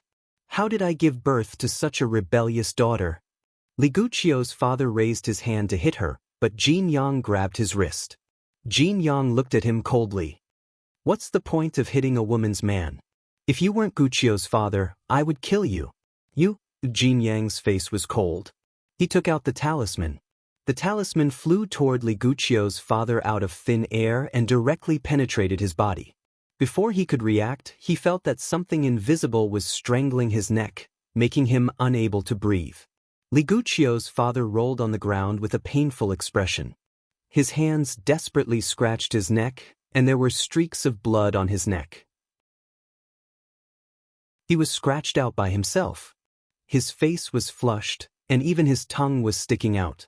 Gradually, his face began to turn purple, which was a symptom of extreme hypoxia. Li Guqiu was frightened and quickly begged Jin Yang. "Stop, stop, he's my father." Jin Yang withdrew. Li Guqiu's father began to breathe and cough violently. His expression was painful, and his tears were physiological tears. "This time, I'm just teaching you a lesson. Even if you're Guqiu's father, I won't be polite to you. Li Guqiu is your daughter. What's wrong with bullying a woman?" In response to Jin Yang's words was a series of coughs. The arrogant man was now very embarrassed. He stood up with the help of the sofa. He looked at Jin Yang with fear in his eyes. Obviously, he was frightened by Jin Yang's means. He didn't expect such a young person to be a physiognomist. Suddenly, he didn't dare to be presumptuous in front of him. /BK. Chapter 33:14. Jin Yang said coldly, "Now we can talk properly. Don't fight." Li Guqiu's father was embarrassed. "Don't fight." He said to Li Guqiu, "Why didn't you tell me that you know such a powerful master?" Li Guqiu felt a little sad. She just said, "We just met by chance." Her father was like this. He only cared about benefits. She had no weight in his heart. When he needed her, she was a good daughter. When he didn't need her, he ignored her. If Jin Yang hadn't appeared, today's matter wouldn't have been settled so easily. She saw the scratches on her father's neck and his face was red and purple. His face was still congested. How embarrassing. Her father, who was showing off just now, Looked as if a basin of water had been poured on his head. Li Guqiu looked at Jin Yang with eyes full of dependence and gratitude. There was someone who would protect her and appear to save her at a critical moment. Wasn't that what she wanted in life? What's going on? Old Master Li came downstairs and looked at the situation in the living room with his walking stick. Dad. Old Master Li looked at Jin Yang, narrowed his eyes and asked, "Are you the famous Master Jin Yang?" Jin Yang's reputation in the capital had soared. Old Master Li said politely, "Master, what can I do for you?" Jin Yang sat on the sofa unceremoniously. "I'm here to see Li Guqiu. Li Guqiu is my sister. Don't bully her because she's alone." "What alone?" Li Guqiu was a descendant of the Li family. How could she be alone? Old Master Li said with a smile, "It's Guqiu's fortune to know you. But my granddaughter's life is not good. Sigh, it's been hard on her for the Li family." Old Master Li was much more sophisticated than his son. He wouldn't speak harshly. He was playing the family card. When Old Master Li said this, Li Guqiu's expression immediately changed. She said to Old Master Li, "Grandpa, it's not hard. I don't have a hard life." Jin Yang pursed his lips. This old fox was relying on him to value Li Guqiu. Well, for Li Guqiu's sake he would help the Li family. "Give it to me." Jin Yang reached out his hand and said. Old Master Li was stunned and asked, "What do you want?" "Of course I have to pay you for helping me," Jin Yang said. "Okay, give the master a check," Mr. Li said to his assistant. "No, it's a friendly price. In our line of work, we can't not charge. 1 yuan. Just give me a coin," Jin Yang said. The Li family was stunned for a moment. Li Guqiu's face became a little red, and she shyly lowered her head. Pei Meng nudged her best friend with her elbow. "Look at how good the master is to you. Back then, I wasn't someone who could solve my problems with a single coin." "Don't talk nonsense," Li Guqiu said in embarrassment. "Hee hee." Pei Meng raised her eyebrows and smiled ambiguously. "Stop fooling around. Give the master $1. Old Master Li followed the good advice and asked his assistant to give him $1. Jin Yang took the money, threw the coin, and caught it. He stood up and said, "Put away these paintings." "What world-famous paintings?" "They were all painted by the deceased. They have the spirit of a painter." "Also, put away these strange decorations. Even if you want to put them up, put up some auspicious ones to ward off evil. Didn't I pay the fortune teller enough? Why is the feng shui so messy?" Jin Yang couldn't help but want to complain. Li Guqiu's father couldn't help but say, "The money you charge is also very little." To be honest, only 1 yuan was more unsettling. People's inherent thinking was that good things were expensive. Old Master Li didn't say anything and asked the servants to move the things. At the same time, Jin Yang set up a Dharma array for the villa, which could collect the surrounding fortune chi. The imperial capital was a place covered by purple energy. This magic array could absorb the purple energy and change the Li family's fortune. To be honest, such a magic array required a lot of money. Not many fortune tellers could set it up. To be able to get so many things for $1, the Li family must have made a profit. Li Guqiu followed behind Jin Yang and looked at him from time to time. Jin Yang was very serious when he was working. He was full of masculine beauty. A serious man was the most handsome. Jin Yang felt Li Guqiu's gaze and turned to look at her. Li Guqiu immediately looked away in panic and didn't know what to do. Jin Yang suddenly smiled. "Do you think I'm very handsome? Have you fallen in love with me? Smooth talker. Hurry up and do it. You've taken the money." Li Guqiu said in panic. She couldn't even straighten her tongue and almost got bitten. Jin Yang said to Old Master Li, "The feng shui of the house is almost done. There are still some details left. I'll make a list for you. Now, we're going to the ancestral grave to take a look." Ancestral grave? Li Guqiu's father shook his head. "That won't do. Ancestral grave can't be touched." Ancestral graves were very important, especially when there were so many fortune tellers. If the ancestral graves were tampered with, it would be a disaster for the descendants.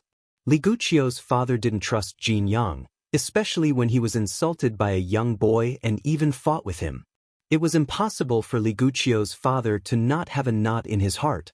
He was very unhappy with Jin Yang, especially when this boy was too obvious about his intentions towards his daughter. He had seduced his daughter and now offended the Zhang family. That was why such a situation happened. Old Master Li was more decisive than his son. Okay, I'll take you to the ancestral grave. The ancestral grave of the Li family was very hidden. It looked ordinary and the feng shui around it was also very good. The feng shui is not good.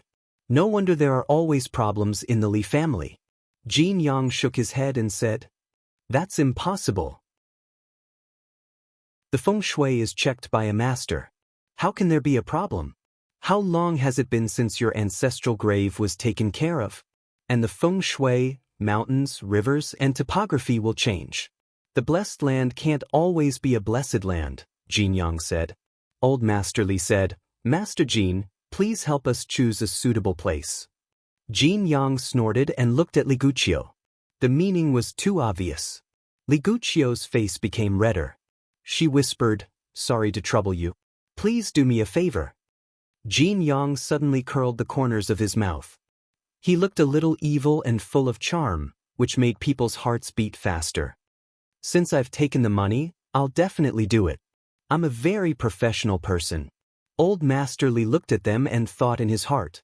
After that, Jin Yang found a place with good feng shui for the Li family and moved the ancestral grave. Not to mention that it could guarantee the Li family's glory for 100 years, it could be done for a few decades.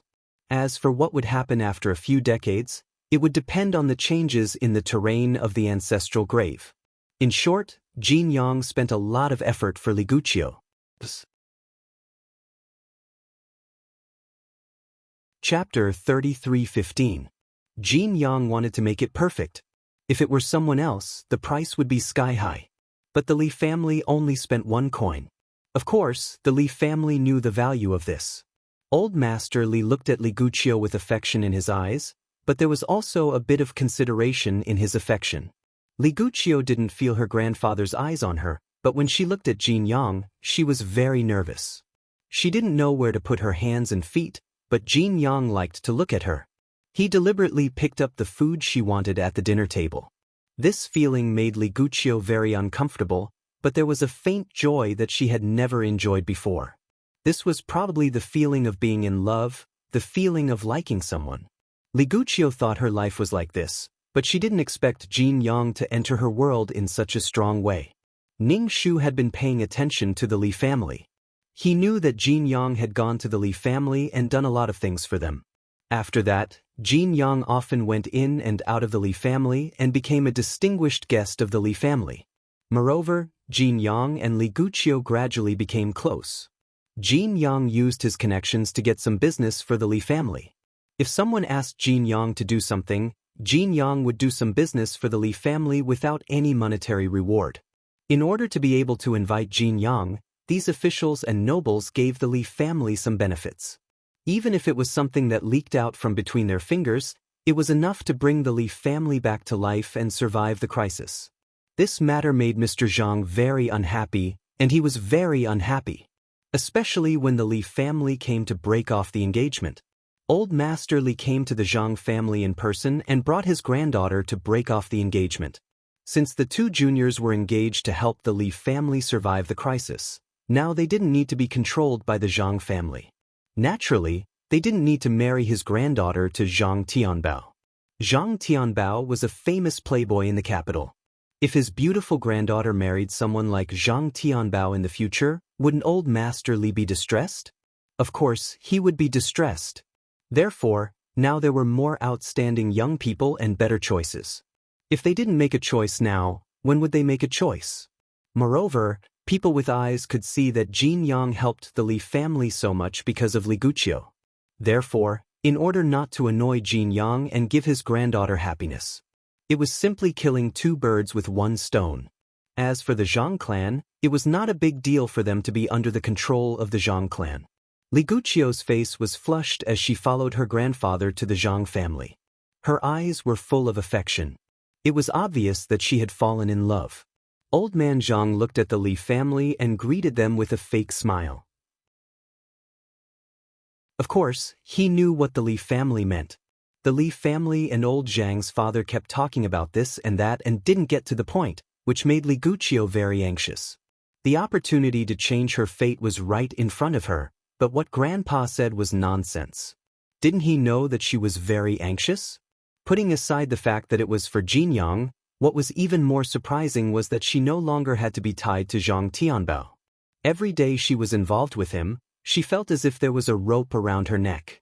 It was especially suffocating. Mr. Zhang said to Li Guqiu faintly, "My niece is here. I'll ask someone to call that guy down. You two are engaged, so you should meet him." Fiancé? The Li family suddenly felt disgusted. But when you withdrew the funds, why didn't you think that the two juniors were engaged? Why did you say that the two of them were engaged now? Could it be that the Zhang family still wanted to blackmail the Li family and use the money problem to blackmail the Li family? This was impossible. The Li family didn't need the Zhang family at all now. Things were different now. Perhaps the Zhang family's wishful thinking was wrong. The servant went to the gym to call Ning Shu. Ning Shu said that he got it, took a shower, and went downstairs. In the living room, he saw the Li family gathered and then looked at Li Guqiu's appearance. Ning Shu was actually very happy in his heart. Finally, he could cut ties with the Li family. If they wanted to rely on Jinyang, they could rely on Jinyang. And this time, he didn't know if he could rely on Jinyang. "Come, Tianbao, your fiancé is here to see you." Old man Zhang waved to Ning Shu. The Li family looked at Ning Shu with some surprise. Their eyes were full of doubts. This person is Zhang Tianbao. It's impossible. Isn't Zhang Tianbao a damn fatty? Although the person in front of them was fat, he was definitely not that damn fatty, okay? It was probably because he had lost weight. The outline of his face was also visible, unlike before when he was so fat that even his neck couldn't be seen. The current Zhang Tianbao couldn't be considered fat, only strong. Ning Shu, who had lost weight, was somewhat similar to old man Zhang. Probably because Zhang Tianbao's image was too unbearable, too fat and bloated, it caused the Li family to be surprised when they saw Ning Shu. Li Guqiu looked at Ning Shu in a daze, but then she moved her gaze away. When she heard that Zhang Tianbao wanted to lose weight, she just snorted. How could a person who was used to eating, drinking, and having fun be ruthless to lose weight? But during this period of time, it seemed that the weight loss was effective. Zhang Tianbao was a little different. But when she thought of Jinyang, Li Guqiu's face flushed. Even if Zhang Tianbao had changed, Jinyang was the most different. The Li family's surprised look made old man Zhang very happy. They always said that his son was useless and was a hedonistic son. Now that his son's image had changed, it was very satisfying to shock these people. Moreover, his son, who had lost weight, inherited his handsomeness. Not bad, not bad. When he was completely thin in the future, would he be afraid that he couldn't find a good girl? Finding a good girl was a matter of minutes. He didn't need to worry about money. His son could have any kind of wife he wanted. Ning Shu sat down and asked with a well-behaved look, "Dad, what's the matter? Isn't this the future father-in-law's family? He asked you to come down and receive him," old man Zhang said. Ning Shu looked at old man Li and said in surprise, "Oh, old man, why did you come to see me personally? I can't afford it. I really can't afford it." Old man Li's face twitched. He wanted to break off the engagement, but he couldn't say it. Li Guqiu next to him was so anxious that her eyes were misty. She looked at her grandfather pleadingly. "Don't shrink back at this time." Now that Jinyang was here, he really didn't need to rely on the Zhang family anymore. Li Guqiu's father was more outspoken. He directly said to Ning Shu, "Tianbao, we are not destined to be father and son-in-law." Ning Shu asked with a blank face, "Why? Why are we not destined to be father and son-in-law?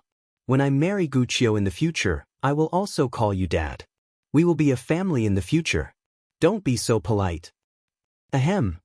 Seeing his son like this, old man Zhang wanted to laugh, but he held back. He put his fist to his lips and coughed.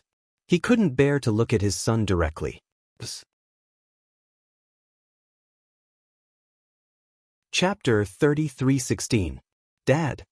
Li Guqiu looked at her father pleadingly. Old Mr. Li said, Tianbao, there are some things, sigh. Old Mr. Li looked as if he was Tianbao's biological grandfather. He said helplessly, Tianbao, you can't get married. Guqiu can't marry you. Ning Shu looked as if he had been struck by lightning. He was dumbstruck. What are you talking about? Why can't we get married? Ning Shu sounded like he was about to cry. I've always treated Guqiu as my wife. You lied to me. You said Li Guqiu was my wife and now you're saying we can't get married. No, I want to marry Li Guqiu. If we can't get married, I don't want to live anymore. Ning Shu threw a tantrum like a child. I must marry Li Guqiu.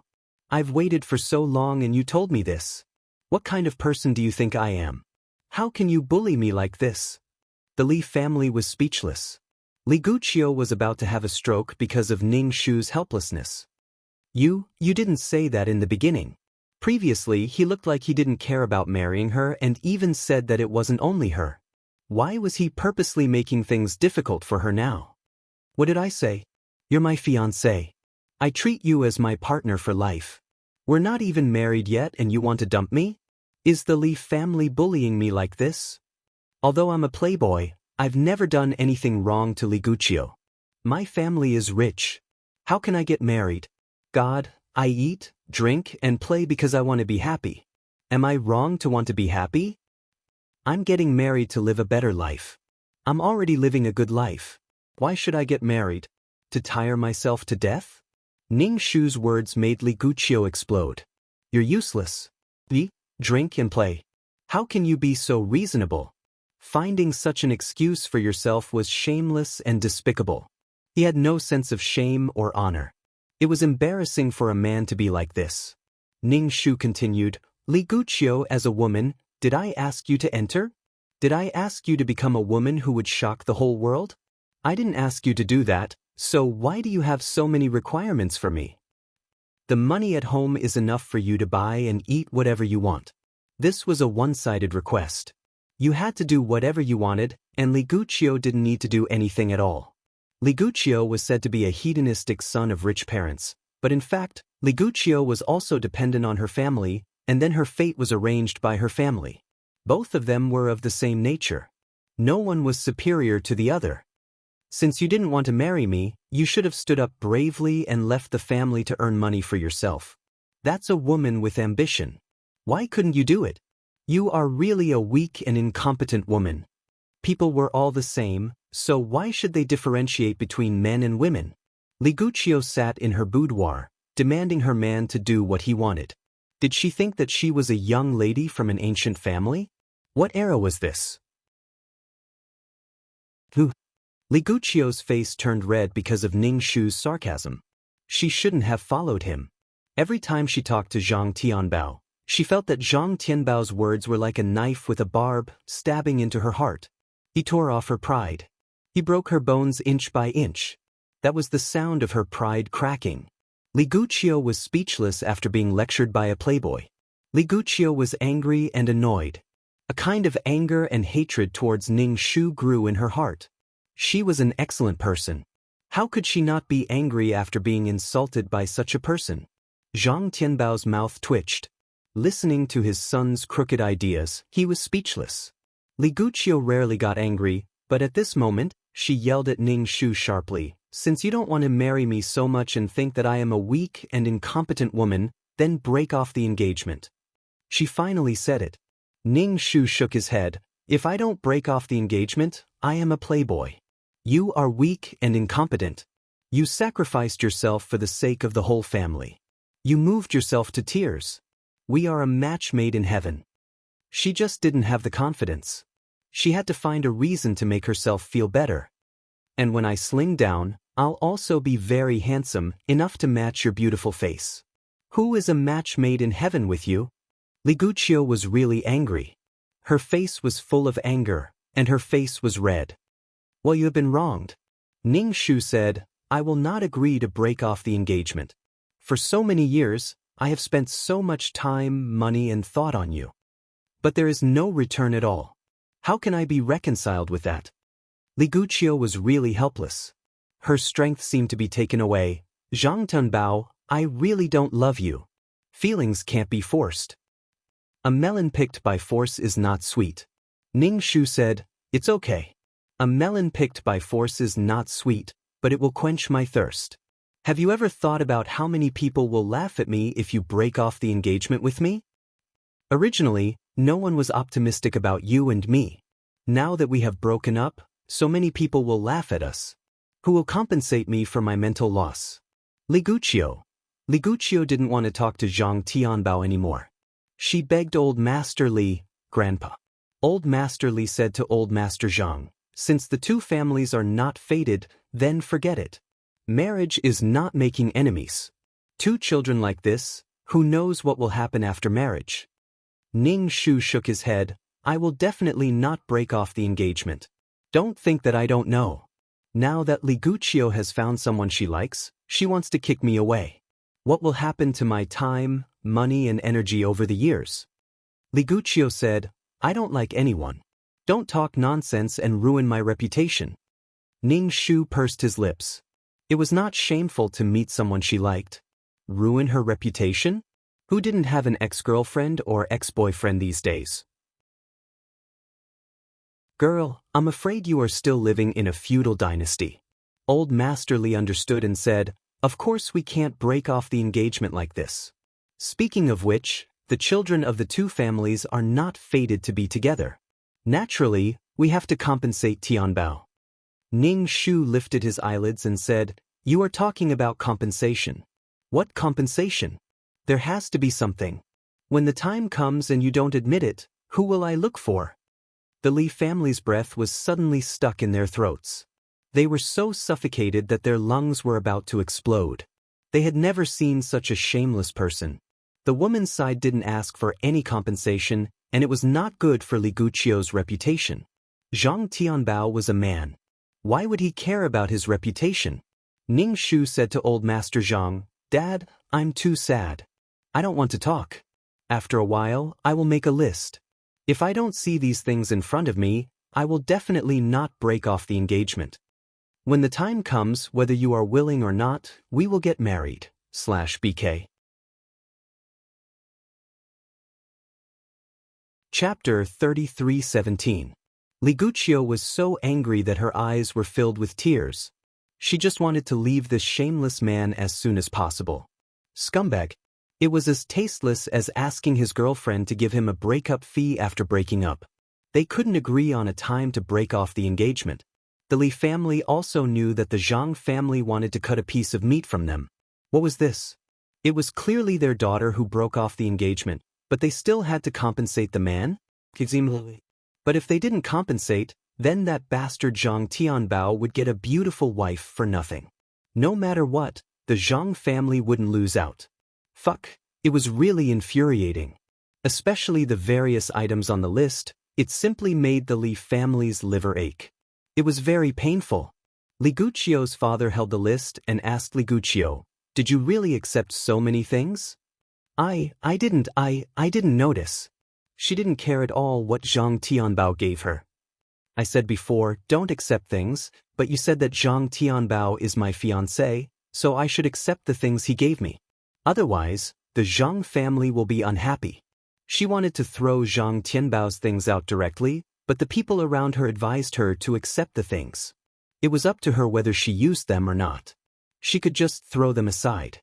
After all, they were engaged. If she threw the things out directly, it would be a slap to the Zhang family's face. If that wasn't the case, would it be necessary for her to accept such an annoying thing? Why were they blaming her for accepting the things now? Li Guqiu was very angry. The matter of breaking off the engagement had not been resolved. Now the Li family was going to suffer a loss again. Now, her family was blaming her for the loss. This was her family. Old Master Li said, "It's all like this. It's useless to blame anyone. Either get married or give the things. This is the choice given by the Zhang family." Li Guqiu's father was furious. How can the Zhang family be so shameless? But our daughter broke off the engagement. What loss does the Zhang family have? This was too much. Li Guqiu was very desperate. Her father was unreliable, so she looked at Old Master Li. "Grandpa, I really don't want to marry Zhang Tianbao. You saw it today. Zhang Tianbao's behavior really makes people gnash their teeth. Now, Zhang Tianbao's words were piercing and uncomfortable. In the past, Zhang Tianbao was oily and disgusting. Now, he was even more disgusting. In a fight, one should never hit the face. Zhang Tianbao, on the other hand, was not stingy. He could only hit where it hurt. It was as if the clothes on her body were being stripped off piece by piece. Being exposed to the sun made her feel embarrassed and desperate. "Grandpa, I beg you, I only have one wish in my life, and that is to not marry Zhang Tianbao. I beg you, I will do whatever you want me to do in the future." Li Guqiu knelt on the ground and begged desperately. At this moment, she was like a drowning person who had grabbed onto a life-saving straw. This straw was all her hope. No one knew how much she hated Zhang Tianbao, how much she loathed him. She couldn't stand Zhang Tianbao's fiancé, let alone getting married and sleeping on the same bed as Zhang Tianbao. He was so desperate that he wished he could die. She had never felt this strongly before, but now, it was especially strong. If she really married Zhang Tianbao, she would really die. Jinyang's face became clearer and clearer in Li Guqiu's mind. That's right, Jinyang. He had met Jinyang. Old Master Li also had a headache. The Zhang family was so cunning.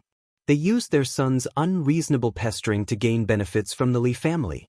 It seemed that if they wanted to break off the engagement, they would have to pay a price. But was Jinyang worth the Li family's sacrifice? Not only did they have to compensate, but they also had to offend the Zhang family. The Zhang family was considered an old and wealthy family in the capital. It was a little difficult to offend such a family. This was really a difficult problem. It was very confusing. "Grandpa." Li Guqiu's face was full of despair. Old Master Li used his walking stick. "This is such a big matter. Let me think about it." "Thank you, Grandpa." Li Guqiu was already prepared to die. She knew that her family was weighing the pros and cons. Her feelings were not important at all. The most important thing was the family's interests. Li Guqiu slowly stood up from the ground. Her knees were already numb. Her father was still cursing. No one in the family cared about her feelings. Li Guqiu returned to her room. She cried and called her best friend, Pei Meng. When Pei Meng rushed over, she saw the dispirited and desperate Li Guqiu. She quickly asked, "What's wrong?" Meng, I really don't want to live anymore. What's the point of living like this?" Li Guqiu hugged Pei Meng and cried. Pei Meng was stunned. It was the first time she saw Li Guqiu so emotional. "What's going on? Tell me." Pei Meng quickly asked her. Li Guqiu sobbed and told Pei Meng what had happened. Pei Meng was so angry that her eyebrows were raised. How can Zhang Tianbao be so shameless? It was simply a new worldview. What a scumbag. Of course we have to go to the master for this matter. He will definitely be able to solve it. It's best if he can teach Zhang Tianbao a lesson. Zhang Tianbao is using his family's background to do whatever he wants. Pei Meng quickly took out her phone and sent a message to Jinyang. Jinyang was very good at teaching people a lesson. She had seen Jinyang scare a hooligan to the point that he peed his pants. He was probably still traumatized even now. It would be best if Zhang Tianbao peed his pants. "No, it's better not. I feel embarrassed." Li Guqiu said. "What's there to be embarrassed about? Zhang Tianbao needs to be taught a lesson." This is obviously blackmail. Jinyang received Pei Meng's message and quickly rushed over. There was a murderous look between his brows. What's going on? Were the people who bullied him tired of living? Fortune tellers could take a person's head from 1,000 miles away. However, there were also rules in the world of fortune tellers. They couldn't just casually do it. But there were many ways to torture people without letting them die. Pei Meng told Jinyang the whole story. Jinyang frowned. This Zhang family is really shameless. They can either get a daughter-in-law for free or get a large sum of money as compensation. No wonder the Li family was so conflicted. They were conflicted about whether to break off the engagement and offend the Zhang family or resolutely break off the engagement. Jinyang secretly scolded the old master of the Li family for being a sly old fox. It was obvious that they wanted him to make a move and then measure his value. Jin Yang was very unhappy with being schemed against like this. He was very unhappy with the Li family. However, seeing Li Guqiu so helpless and pitiful, he felt pity for her. Even if he was unhappy with the Li family, Li Guqiu was still a member of the Li family. Li Guqiu was being manipulated by her family. She was a beautiful and worried vase that was placed wherever they wanted. They didn't care about how the vase felt at all. Li Guqiu's actions made one's heart ache. Since the Li family wanted to see his power and value, he would let them see it.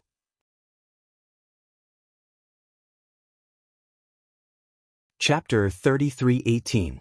Open your eyes wide and take a good look at his value. Jin Yang didn't like the Zhang family or the Li family, but Li Guqiu was a member of the Li family. Jin Yang was more tolerant of the Li family. Any method could scare Zhang Tianbao. If it really didn't work, he could just put a sack over Zhang Tianbao and beat him up. There were too many ways to beat up a playboy.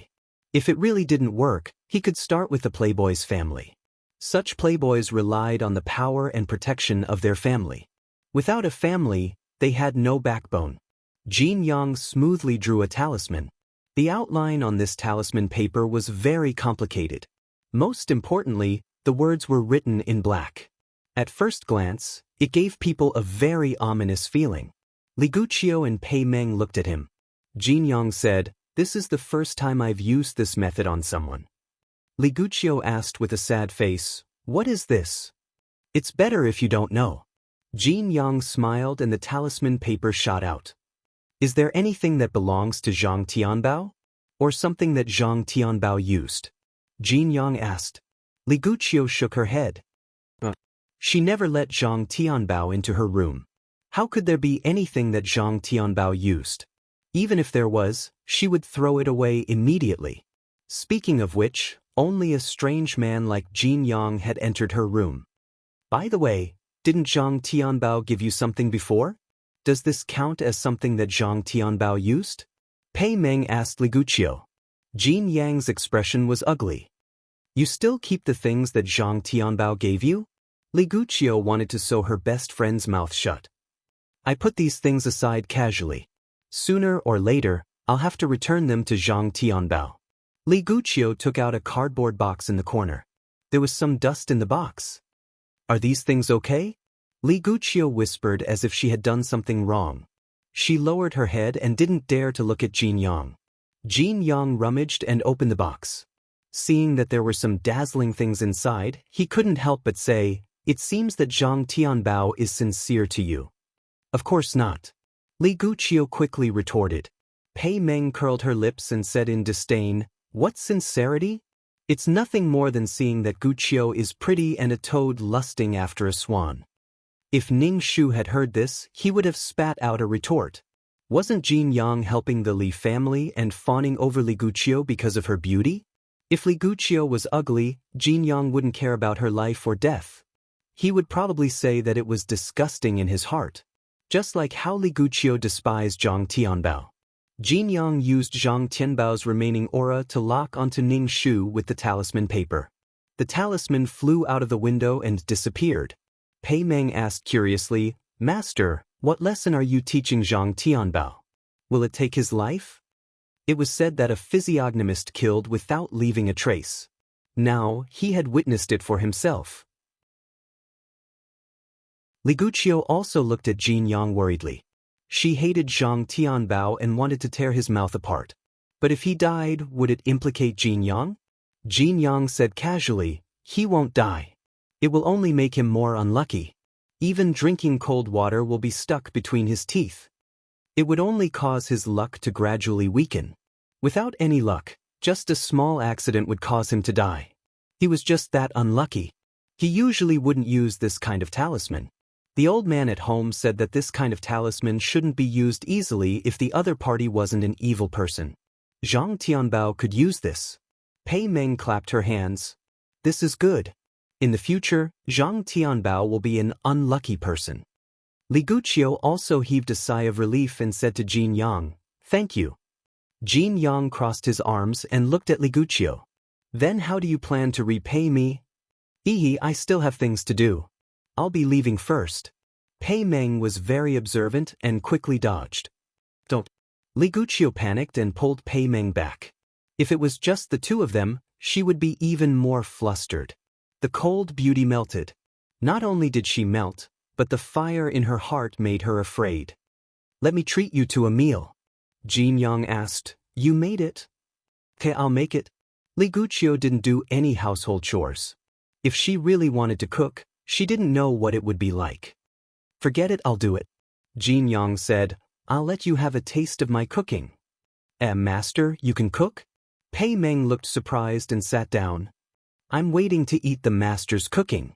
Jin Yang walked into the kitchen and sat down with a simple bowl of noodles, but the two girls were full of praise. Master, not bad. Even if you don't want to be a master, you can still open a small noodle shop. Of course. The old man at home didn't do anything all day, and he was the one taking care of it. On the other side, Ning Shu felt an inexplicable force enter his body. When he checked, there was nothing and there was nothing unusual. Ning Shu was a little puzzled. Could it be that Jin Yang had already made a move on him? But he didn't feel anything. However, a few days later, Ning Shu felt that something was wrong. Because he was really unlucky. Even if he walked, he would fall on flat ground. He would fall down the stairs, fall down the sand, and fall. As soon as he went out, the car would hit him. Something would hit his head from time to time. Oh, the methods of a fortune teller were unfathomable. After a little detection, there was no trace of him. Ning Shu looked at himself in the mirror.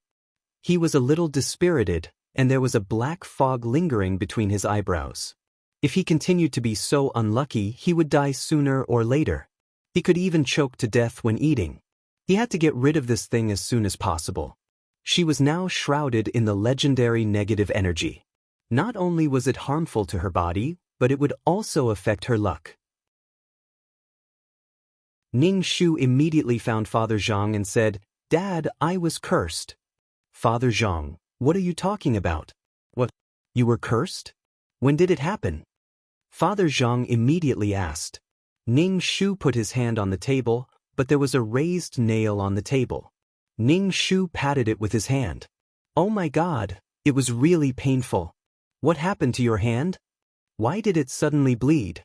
Father Zhang quickly took a tissue and pressed it on his wound. I believe it now. Father Zhang now believed that his son was cursed. He worked on this kind of table every day and he was never pricked. In the end, his son bled when he touched it. Don't worry, I'll find a fortune teller to see if it can be removed. Father Zhang was a little flustered. When he dialed the number, his hands were shaking. He dialed the wrong number a few times. You brat, who did you provoke? Why would a fortune teller attack his son?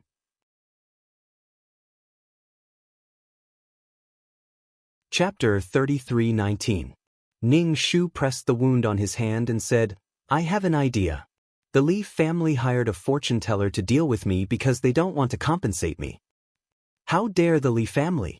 If the fortune teller was not found out, it would be fine. But if he was found out, he would not stop until he was dead. The Zhang family spent a lot of money to invite a highly respected fortune teller to take a look at Ning Shu. The fortune teller was a little old. Although he had white hair, his skin was ruddy and shiny. He looked carefully and asked with a frown, Who did you offend? Why did they use this method to deal with you? Master, what's going on? The fortune teller said, This should be a possession charm. It's not the same as an amulet. Since there is an amulet to protect people, there must be something to cause trouble. It's invisible. It's not easy for people to be good, but it's easy for people to be unlucky. This kind of thing can magnify people's bad luck. In the end, when people have no anger, any evil and negative energy can kill them. And this kind of energy is covering you. Whether it's you or the people around you, it's not a good thing if you get involved. And it's getting bigger and bigger. Ning Shu was a little amazed. This was another kind of plague. Bad luck could be contagious. It could be transmitted to the people closest to you. Family and friends. Such a powerful thing. Ning Shu did not dare to underestimate the fortune teller in this world. He used the energy of heaven and earth to the extreme. Ning Shu hurriedly said to Mr. Zhang, Dad, you'd better stay away from me. Don't be infected by me. It didn't matter if she was unlucky, but Mr. Zhang couldn't. If Mr. Zhang was infected, many people would be infected. Mr. Zhang was in contact with the company's employees, directors, and business partners. If they all started to be unlucky, the company would be almost finished. When people were unlucky, they would lose one thing after another. A small mistake could lead to the collapse of the company. This kind of invisible and intangible energy was a bit interesting. Ning Shu felt it was a bit like the power of witchcraft. Mr. Zhang also realized the seriousness of the matter. He hurriedly asked, "Is it easy to solve?" This was a complete curse. It's easy to cure, but it's best to find the physiognomist who cast the curse. This kind of thing can happen again. Moreover, it was impossible to guard against it, so it could only be dealt with from the source. Ning Shu rubbed his chin. Since it was negative energy, he should absorb some fortune energy to counteract it. Since ancient times, the imperial capital was the place where the Son of Heaven resided. There were dragon veins, and absorbing a bit of fortune energy could offset this type of energy. Ning Shu knew that Jin Yang had put a curse on him. Of course, he had to give Jin Yang a taste of his own medicine. Father Zhang said to the master, "Master, please help my son remove the curse." The Grand Master made his move. He drew a golden talisman and sent it into Ning Shu's body. Ning Shu immediately felt a surge of energy fusing into his body. The two forces collided within his body. Ning Shu carefully sensed the energy in his body and asked the master, "Master, do you physiognomists use charms as weapons?" "Yes, they use charms as weapons," the master said. "If you can draw charms out of thin air, you've reached another level." The curse in his body was removed. Ning Shu felt his body become lighter. Previously, he always felt that something was pressing down on him, and it was especially heavy. Now, this invisible thing had disappeared. "Thank you, Master." Ning Shu thanked the master. The master nodded elegantly. Finding the culprit is the most important thing. After that, Father Zhang transferred a large sum of money to the master. After a period of torment, Ning Shu finally understood the source of the power of a physiognomist. It was similar to the nature of witchcraft. Witchcraft could curse and also pray for blessings. There were 3,000 great paths that led to the great path. Physiognomists walked the path of witchcraft.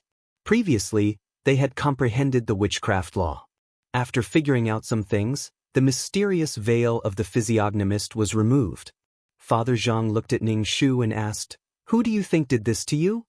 "Dad, don't tell me you don't know that the Li family has been on good terms with a physiognomist recently. Now the Li family is still wavering. If I die, I don't have to marry or give money. What a good thing." Father Zhang sneered. Then he thought of the physiognomist. This person is troublesome. According to the master, he should be a powerful person. Ordinary people can't use such methods. It seems that our family needs a permanent physiognomist. Ning Shu stretched his body. "Dad, it's up to you. I have to go on a diet." "Damn brat, such a serious matter." Ning Shu returned to his room. His face darkened. He sat cross-legged on the bed and began to use witchcraft. He wanted to let Jin Yang taste the power of the backlash. Ning Shu raised his hand and felt the energy around him. Then he drew a charm in the air. This charm had the power of a curse. Ning Shu silently chanted Jin Yang's name in his heart. Even if he wanted to curse, he needed a medium. Maybe a name or a familiar aura. In short, he needed a medium. The charm flew out of the window. It turned into a ray of light and flew directly to Jin Yang's location. Now Jin Yang was at the Li family. Jin Yang was considered a permanent resident of the Li family. The Li family was very welcoming of Jin Yang. Because of Jin Yang's help, the crisis had been resolved. Many buyers automatically came to the Li family. It was because of Jin Yang that the Li family had business and orders. At this moment, Liguccio was cutting fruits for Jin Yang. Jin Yang was sitting on the sofa and staring at Liguccio. Liguccio didn't know what to do. She said coldly, "Why are you looking at me?" "Of course, I'm looking at you." Jin Yang felt a chill run down his spine. Then this chill spread throughout his body. As a physiognomist, Jin Yang knew very well that someone was plotting against him. Using the methods of a physiognomist to plot against him? What a joke! Liguchio saw Jin Yang's face change drastically. He sneered and was shocked. She thought that she had said something that made Jin Yang angry. She quickly asked, "What's wrong?" Jin Yang shook his head. "Nothing. It's just that some people are a little harder to deal with than I thought." He didn't expect that there would be someone in the world of physiognomists who could break the curse. However, he could only break it once, but not twice. He couldn't have someone following Zhang Tianbao around every day and paying attention to him all the time. Even a tiger would take a nap sometimes. Jin Yang thought that Zhang Tianbao would come to him with a bruised face. He didn't expect the situation to be like this. It seemed that the capital was really full of crouching tigers and hidden dragons. He couldn't underestimate them. Jin Yang said to Liguchio, "I'm leaving." Then he got up from the sofa and left. Hey. Liguchio wanted to stop Jin Yang, but Jin Yang left without looking back. This made Liguchio feel a little sad and disappointed.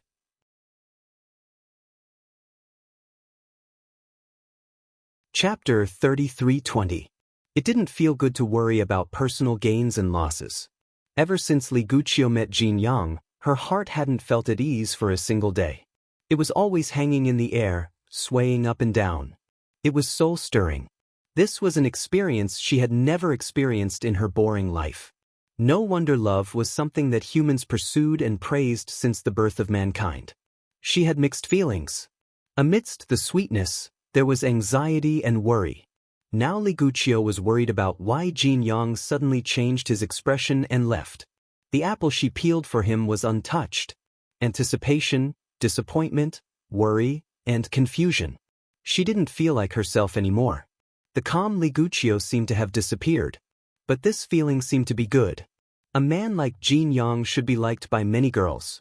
Sigh, Liguchio fell into worry again. There was also the matter of the Zhang family.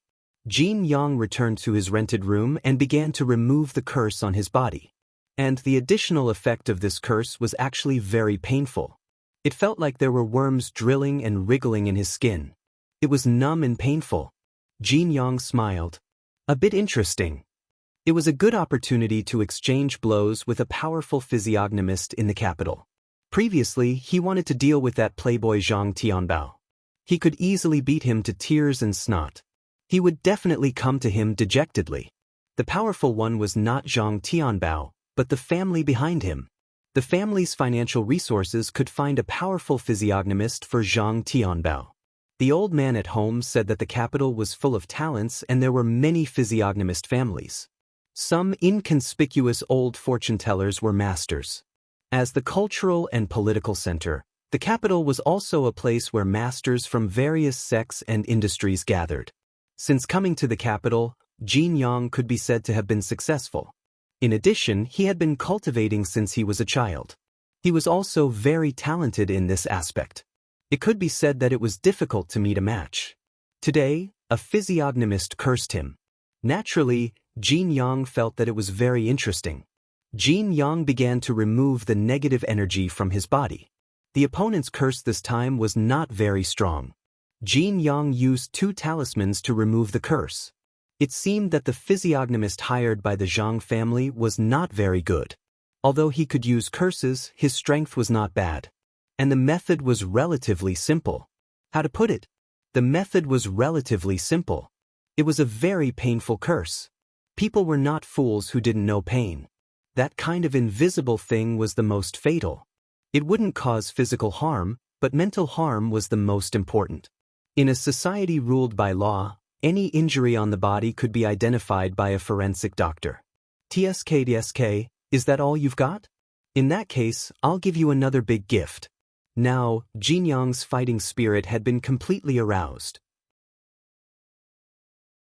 A battle between physiognomists was about to take place. This time, Jin Yang was more serious. He drew a talisman in the air, drawing a very large and complicated talisman.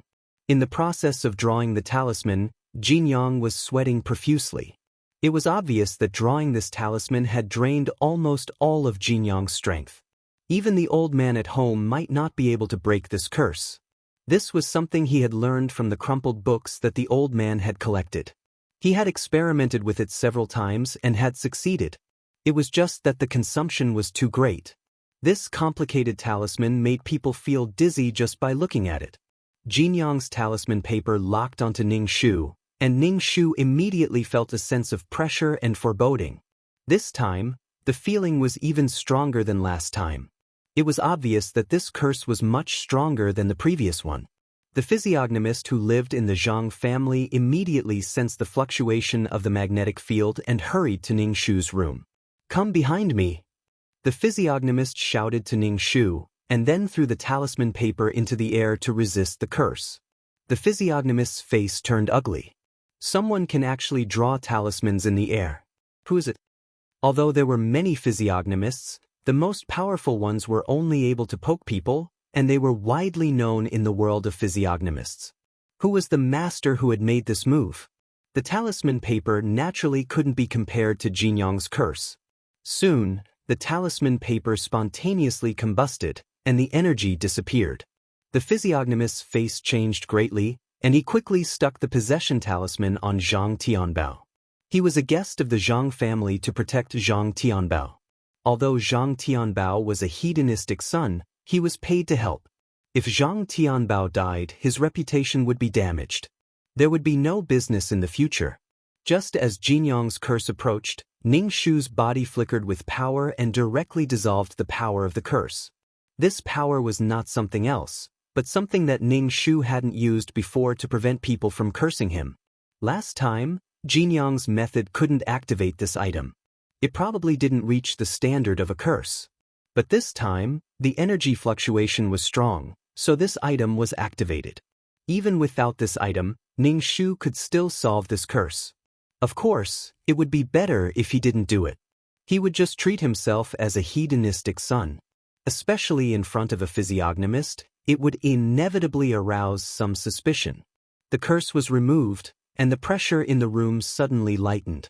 The physiognomist looked at Ning Shu suspiciously. "Why are you fine?" The physiognomist didn't believe that his talisman paper could resist the curse. But he didn't expect that he was safe and sound. Ning Shu said, I can't say. The physiognomist didn't ask any more. Who didn't have a family heirloom?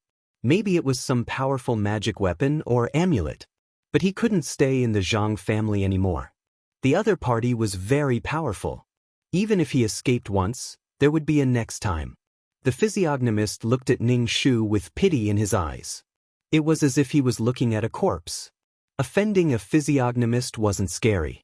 What was scary was offending a powerful physiognomist. Anyway, he couldn't stay here. He didn't want to die here. So the physiognomist said goodbye to Old Man Zhang. No matter how Old Man Zhang urged him to stay, he refused to stay. Old Man Zhang helplessly gave the physiognomist a sum of money. The Zhang family didn't lack this money. There was no need to offend a physiognomist for this little money. Ning Shu asked, Is young master's temper rising again? These physiognomists aren't your bad friends. You can shout at them as you wish. Ning Shu shook his head. No, the Li family made a move just now. Their physiognomist is more powerful, so I was scared. They made a move again. Are you okay? Old Man Zhang hurriedly stood up and looked at Ning Shu. Are you going to be unlucky again? Ning Shu shook his head. I'm fine. The physiognomist has already dealt with it. We were lucky. We escaped this time, but we might not be able to do so next time. Dad, move the ancestral grave. Do it secretly. Don't let anyone know. In the plot, Jin Yang did something to the Zhang family's ancestral grave. He buried the Zhang family's ancestors in an ominous place. According to feudal superstitions, the ancestors didn't have a good life. How could they protect the descendants?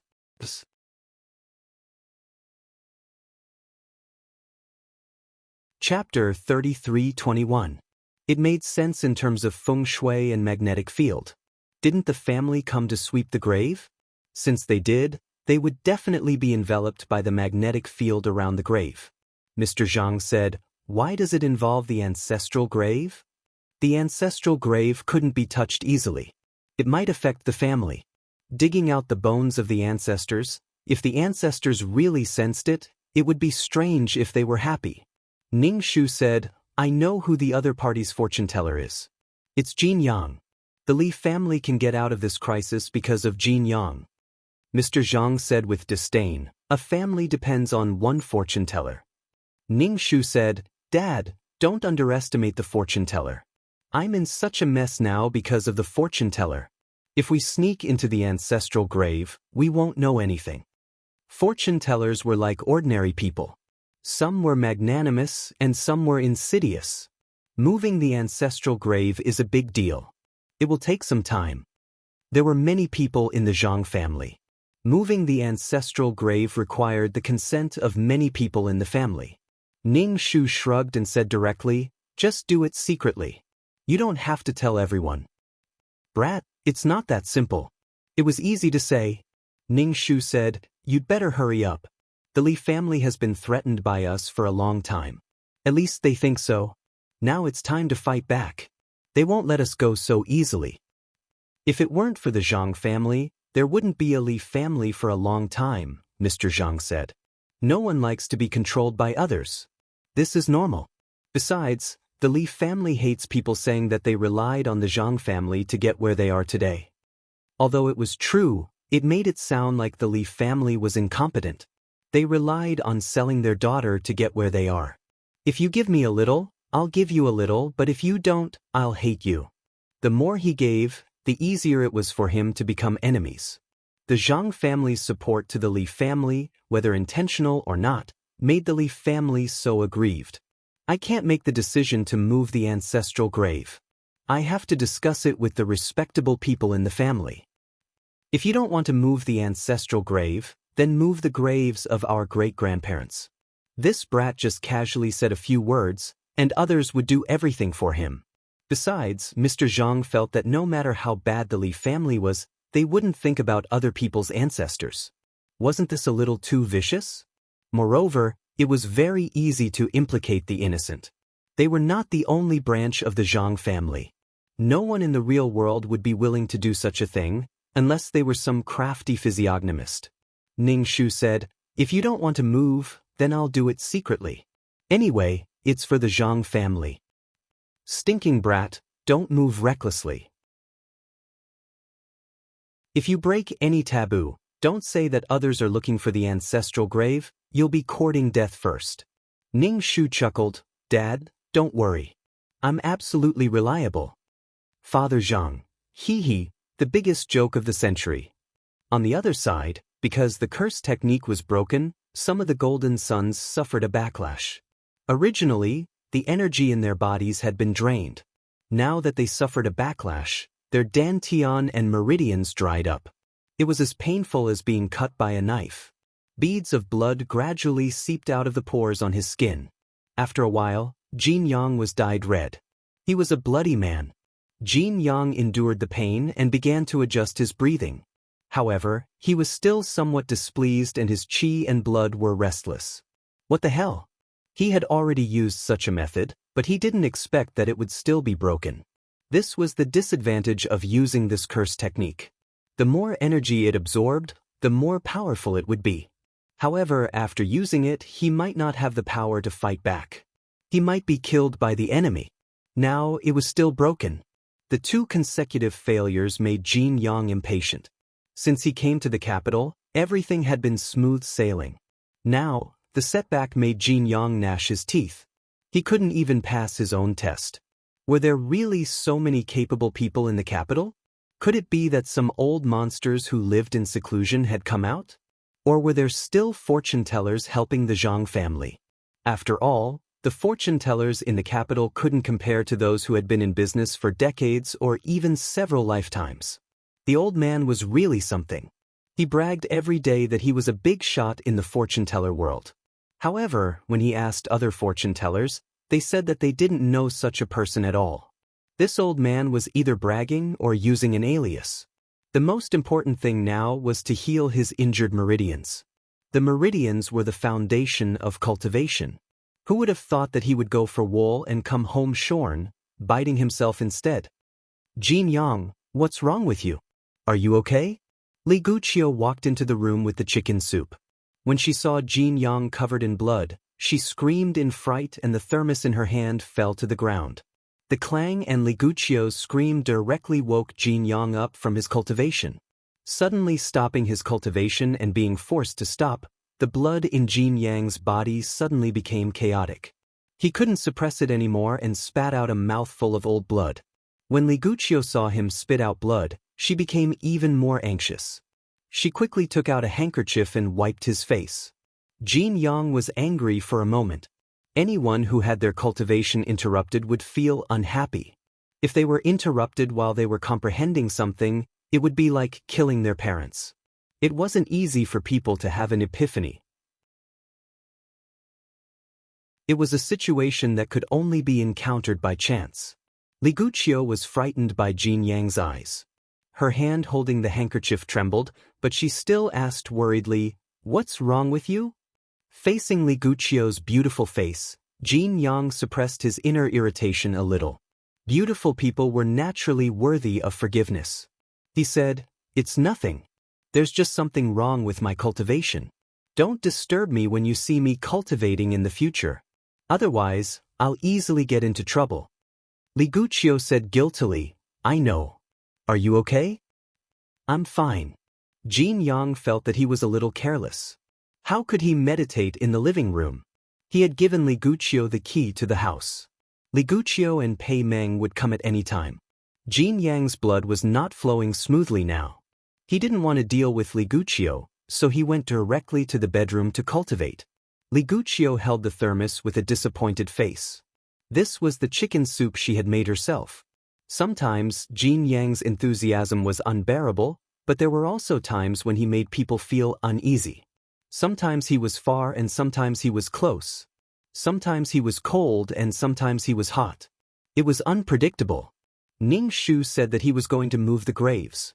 After that, Ning Shu really wandered around the capital. Father Zhang asked Ning Shu what he was doing. Ning Shu said that he was looking for a blessed land to bury his ancestors. Father Zhang really wanted to beat this bastard to death. How could he do something like moving the graves just like that? And the place you're looking for is a blessed land? Headache. He might as well go eat, drink, and play with his friends. He hoped that he could do something serious. But he did such a big thing as soon as he came. If you can find a blessed land, those physiognomists should be unemployed. You're the expert in eating, drinking, and playing.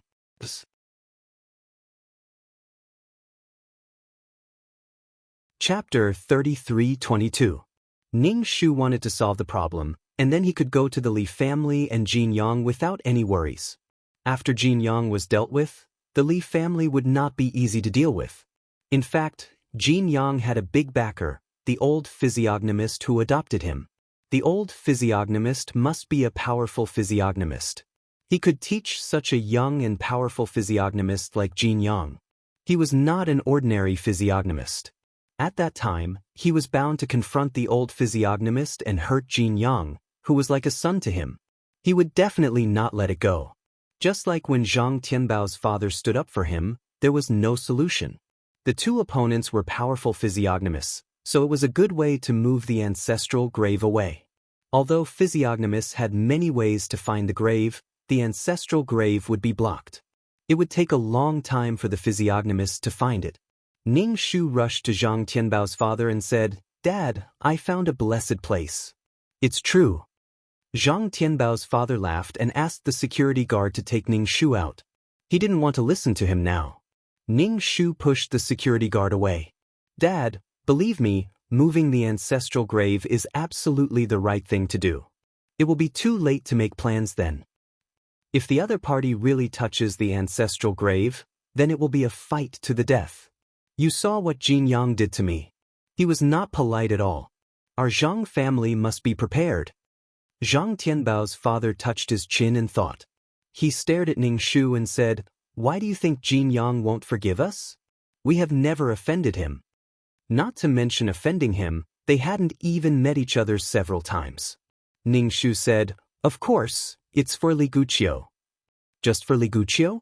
Zhang Tianbao's father obviously didn't believe it. People like Zhang Tianbao's father liked to think in a complicated way. Why did he do this?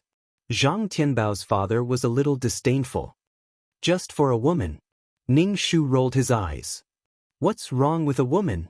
They are affectionate and righteous, unlike our Zhang family, which is full of the smell of money.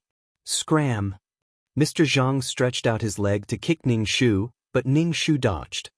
Anyway, I've found a blessed land. If you don't agree, I'll secretly move the ancestors.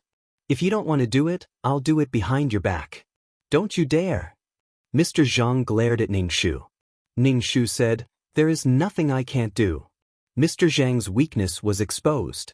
He was afraid that his son would really ruin the feng shui of the ancestral grave. Even if they wanted to move the grave, there were rules. They had to know which direction to move the grave and what to avoid before moving the grave. If he were to act recklessly, Mr. Zhang felt a headache coming on. It was really helpless to raise such a hedonistic son, especially when he didn't know anything and still wanted to blindly operate. Newborn calves are not afraid of tigers. Mr. Zhang said, I'll see what I can do. I'll find a master to look at the blessed land you mentioned. Thank you, Fid. Ning Shu returned with satisfaction and went back to cultivate curse techniques. Curse techniques were mastered by powerful physiognomists. Ordinary physiognomists couldn't even draw talismans. The realms of physiognomists were divided very carefully. Ning Shu had comprehended the witchcraft law, so it was easy for him to learn curse techniques. As he learned, Ning Shu even faintly deepened his comprehension of the witchcraft law. This was a good sign. After all, there was no space of law now, so there was no way to comprehend the law. It would be best if he could comprehend the power of the law now. Now he could also draw talismans in the air, but it was difficult to communicate with the energy of heaven and earth. The talismans he drew were relatively simple. He simplified the complicated ones and gradually increased the difficulty. He would go to Jin Yang after his strength improved a little. Jin Yang still thought that he was a good-for-nothing hedonistic son, so she naturally didn't have much vigilance against him. Even if he was a love rival, he didn't need to care about this love rival at all. Mr. Zhang was afraid that Ning Shu would secretly dig the grave, so he hurried to find a master physiognomist to check the blessed land mentioned by Ning Shu. It was really a blessed land, but it was a little remote. Mr. Zhang glanced at Ning Shu, and Ning Shu immediately said proudly, "See, I said it's a blessed land, so it's a blessed land. Our ancestors must be very comfortable here." Watch your words. Mr. Zhang patted Ning Shu's head heavily. It hurt. He was indeed his biological father. This time the grave was moved very secretly. Except for Ning Shu and Mr. Zhang, no one knew about it. Even other relatives such as uncles and aunts didn't know about it. They even restored the previous grave to its original state secretly, pretending that the ancestral grave of the Zhang family was still here. A cunning rabbit had 3 burrows. After a series of ceremonies, the grave-moving ceremony was completed. The ancestors of the Zhang family moved to another place.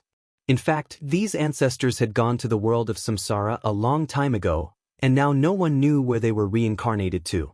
However, people here generally believed that the ancestors would bless the future generations. In addition, physiognomists had the power to communicate with heaven and earth, so people in this world attached great importance to ancestral graves. After the matter was done, Mr. Zhang finally breathed a sigh of relief. He warned Ning Shu, "Don't make trouble, okay?" Ning Shu blinked. Because he had lost weight, now Ning Shu was not as fat as before. At most, there was a little baby fat on his face. Blinking like this made him look a little cute. What a cute fat man.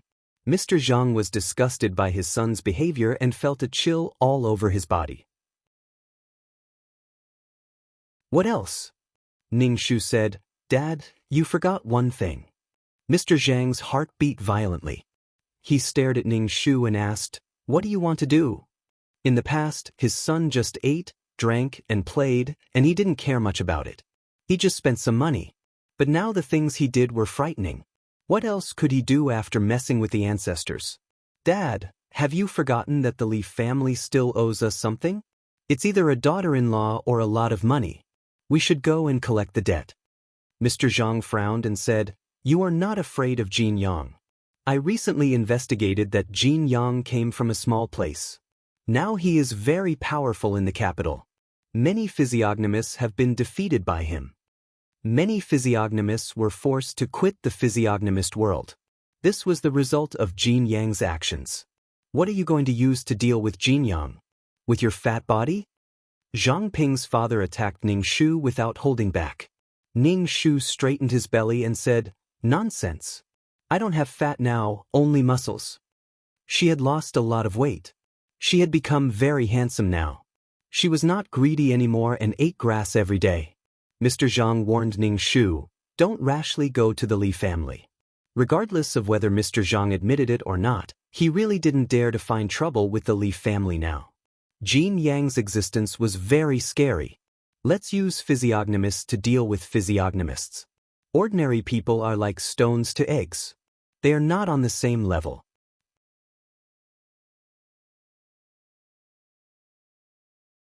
Chapter 33-23. Ning Shu said, "It's okay. I'll ask the fortune teller to go to the Li family with me." Damn it, is that what he meant? Mr. Zhang said helplessly, "Don't act rashly." Ning Shu said, "Dad, even if we go to the Zhang family, it's reasonable. If we're not going to get married, we're going to collect debts. It's only right to borrow money to pay back the debts. What are you afraid of? Do you want to die?" Zhang Ping's father locked Ning Shu up and told him not to cause any trouble for himself. Generally speaking, such a young fortune teller must have a powerful family or master behind him. Therefore, the fortune tellers in the capital would give him some face. Before finding out the power behind Jin Yang, not many people would be willing to kill him. It would be fine if they could get rid of him, but they were afraid that if they killed the young, the old would come and there would be endless trouble. Ning Shu drew a talisman with her back facing Old Man Zhang. Old Man Zhang immediately fell to the ground with a plop and fell asleep. The effect of the talisman was too good. Ning Shu dragged Mr. Zhang to the bed. "Sleep well." Mr. Zhang had a lot of things on his shoulders and was under a lot of pressure. He probably couldn't sleep well. Sleep well. When he woke up, there would be a surprise. Surprise? Dead. Ning Shu gathered a few fortune tellers and a few bodyguards and went to the Li family. When the Li family saw Ning Shu coming to collect money, they couldn't help but twitch their lips. Ning Shu sat on the sofa and crossed his legs. He said, "Future father-in-law, I'm here to see you. I've been losing weight at home. Do you think I've become more handsome?" The Li family was speechless. "Say something. You didn't like me when I was fat. Now that I've lost weight, I've become more handsome." Old Master Li was the first to speak. "Tianbao has become much better looking, much better than before. I heard that he hasn't gone out to have fun recently. A prodigal is more precious than gold." Ning Shu nodded repeatedly. Yes, that's what I think too." Ning Shu looked around and asked, "By the way, where is Gu Qiu? Why don't I see Gu Qiu? I came here specifically to see her. I brought her a gift." The bodyguard behind Ning Shu immediately took out an exquisite box. Old Master Li said, "Gu Qiu went out and hasn't come back yet. It will probably take a long time." Ning Shu asked curiously, "Where did Gu Qiu go? I remember that Gu Qiu doesn't like to go out." Of course, it was to look for Jin Yang. The Li family did not support or stop the two of them from interacting. It could be considered a tacit agreement. He wanted to rely on Jin Yang, but he couldn't bring himself to do so. After all, if he hurriedly sent Li Guqiu over, it would seem very degrading. Of course, Ning Shu knew the twists and turns in this matter, but he couldn't understand the Li family's words. He drank some water and said, "It doesn't matter. I can wait for Gu Qiu to come back no matter how long it takes." Then Ning Shu stayed in the Li family until it was dark. In the evening, Li Guqiu came back with a thermos. Li Guqiu came back with a smile, but when she saw Ning Shu and a large group of bodyguards sitting in the living room, the smile on Li Guqiu's face froze in an instant. It was as if she had been frozen in an instant. Li Guqiu was frozen into an ice sculpture, which looked a bit funny. Ning Shu smiled and said, "Guqiu, you're back."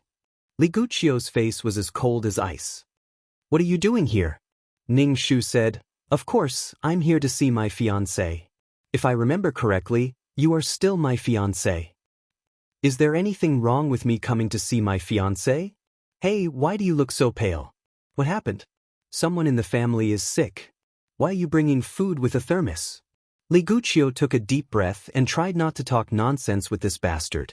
She put the thermos directly in the kitchen, ignoring Ning Shu. Ning Shu was very thick-skinned. He was very comfortable with this kind of disregard. Ning Shu said, "I'm here to talk about marriage." Liguccio, who was going upstairs, paused. She turned around and said in an extremely cold tone, "Do you really want to marry me?" Ning Shu nodded. "Of course." Liguccio smiled coldly, which looked a little bit like a smile. "What should I do?" "But I don't want to." Ning Shu giggled. Because he had lost weight, his current face was very likable.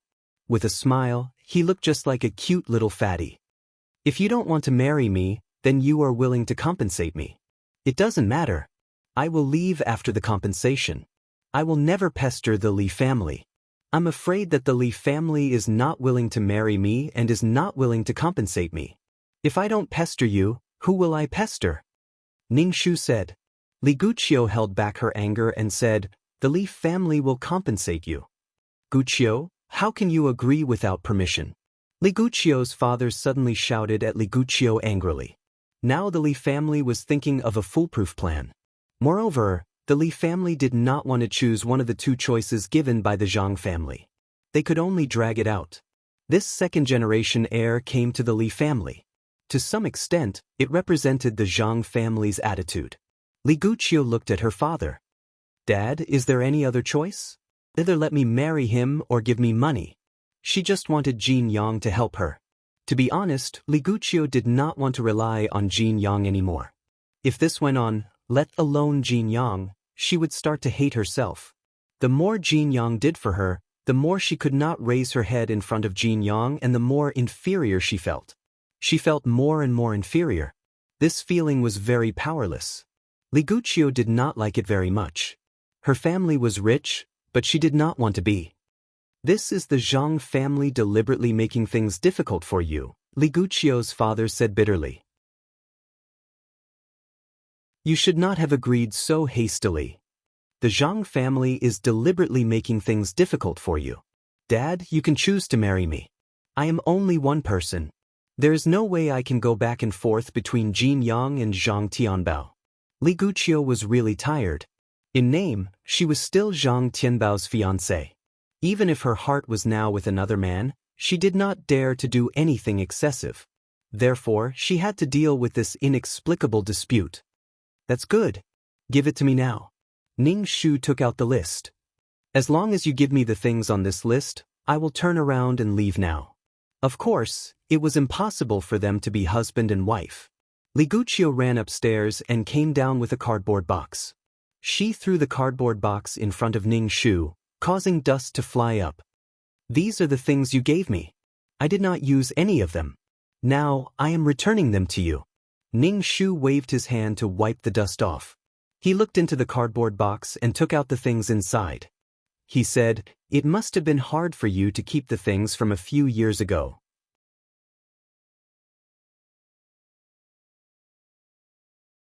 Chapter 33-24. These things were sent by the consignor. Even the consignor didn't know that he had sent such a big box. Ning Shu's words were ambiguous. Liguccio retorted, "I collected them to return them to you." Ning Shu raised his eyebrows. "So, you already knew that we couldn't get married. Then you immediately agreed to the engagement with me. You're cheating." "What fraud?" "Don't talk nonsense," Liguccio said quickly. If Zhang Tianbao continued, he would even use fraud. If this continued, both families would have to go to court. "I just don't like the things you gave me. I don't need them, so I put them away." Ning Shu casually threw the things into the box and said, "I don't need these things. What's the use of giving them to me?" "I'm just returning them to the original owner," Liguccio said. Ning Shu spread his hands and said with a smile, "What do you want me to do with these things? Take them back and return them. Don't be funny. These things are from a few years ago. They are antiques now. Do you think I can return them? I, Zhang Tianbao, can't afford to lose face." She couldn't even return half of the money. There was no after-sales service for luxury goods. They could only be worn once or twice. Who cared about the quality of these things? Zhang Tianbao always picked the most expensive and popular things. He wrapped them up with a wave of his hand and sent them to the Li family. Li Guqiu took a deep breath and told herself not to look at Zhang Tianbao's unscrupulous face. She knew that he was looking for all kinds of reasons to make things difficult for the Li family. These things are all yours. You can just give them to me in cash. Cough cough. Li Guqiu directly choked. She looked at Ning Shu, dumbfounded. Give them to you in cash? These things became that she bought them, and they were bought from Zhang Tianbao. It was too disgusting. Haggling over every penny. Seeing these things reminded her of Zhang Tianbao. He wouldn't wear them even if he bought them. What a scumbag. Ning Shu said, these are all outdated jewelry, but the gems, diamonds, and jade on them are all real. But these are all classic styles. Classic means that you can wear them at any time. You can continue to wear them. Old Master Li looked at Ning Shu. Tianbao, that's too much. Ning Shu imitated the old master's compassionate look and acted as if she was playing the emotional card. Old Master, I have always respected you, not only because you are Guqiu's grandfather, but also because I respect you from the bottom of my heart. You are my elder. It was you who brought me and Guqiu together. Ning Shu touched her chest, just like how she sure held her heart, which made everyone present feel a little uncomfortable. Old Master, I thought I could reform Guqiu after so many years, but I didn't expect such an ending. Can I understand that the Li family has been lying to me for so many years? Ning Shu wiped his tears and stared at Old Master Li with pure and innocent eyes. Old Master Li's old face trembled. Tianbao, there's no right or wrong when it comes to relationships. Ning Shu said, let's not talk about relationships now. Let's talk about benefits. Now, as long as the Li family compensates me, I will be willing to let go. Oh, you don't want to compensate me or marry me. You are so bad bullying a child like me. Ning Shu was a troublemaker. His words could make people choke to death. Li Guqiu's father had no choice. He quickly pulled Li Guqiu aside and said, hurry up and call Jinyang over. A fortune teller had many methods. Any method could make Zhang Tianbao suffer a little and ask him to leave. Li Guqiu was very unwilling. She shook her head and said, this is our Li family's business. It has nothing to do with Jinyang. There's no need to call him. Li Guqiu's father immediately said, is your self-esteem more important or the Li family more important? Now we can only ask Jinyang to come over. If you want to marry Zhang Tianbao, forget it, Li Guqiu's father said to his daughter coldly. Li Guqiu bit her lip. Every time she opened her mouth to speak to Jinyang, she felt a little inferior. Li Guqiu's pride did not allow her to do this, especially in front of the person she liked. She did not want to be mixed up with these monetary benefits. Ning Shu naturally heard what the two people inside were talking about. She was not afraid of Jinyang. She was afraid that Jinyang would not come. She had already created the stage. At this time, Jinyang would not come to save the damsel in distress. In this world, Ning Shu felt that he could finish the task slowly. He was not in a hurry to finish the task within the time limit. In this world, he could feel the laws. Not every world had such an opportunity. If you don't call, I will. Li Guqiu's father took out his phone and called Jinyang directly. Dad. Li Guqiu felt very embarrassed. In the past, when the Li family needed the Zhang family, she did not feel like this when facing Zhang Tianbao. After all, she sacrificed her marriage in exchange for the Zhang family to take care of the Li family. She had sacrificed something, and she could convince herself that this was what she deserved. But in front of Jinyang, Li Guqiu hoped that she was equal to Jinyang and not inferior to him.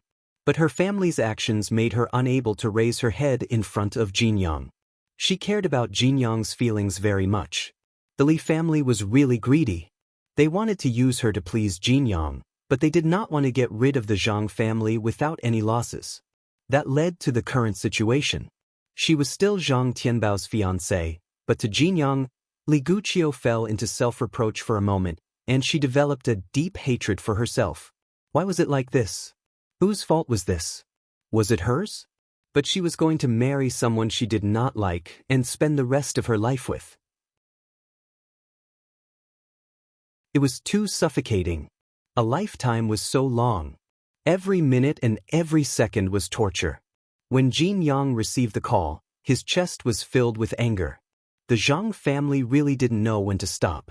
Jin Yang touched his chest. The injury from the backlash was slightly better, but now, if his mood fluctuated slightly, it would damage his meridians. The Zhang family. Jin Yang clenched his fists. Very good. You have successfully attracted my attention. In the beginning it was for Li Guqiu's sake. It was really a pity for a girl like Li Guqiu to marry Zhang Tianbao. Anyone who saw it would help. Now the battle had escalated. It had risen to the dignity and faith of a physiognomist. No matter how many physiognomists the Zhang family worshipped, they would fight one by one, two by two.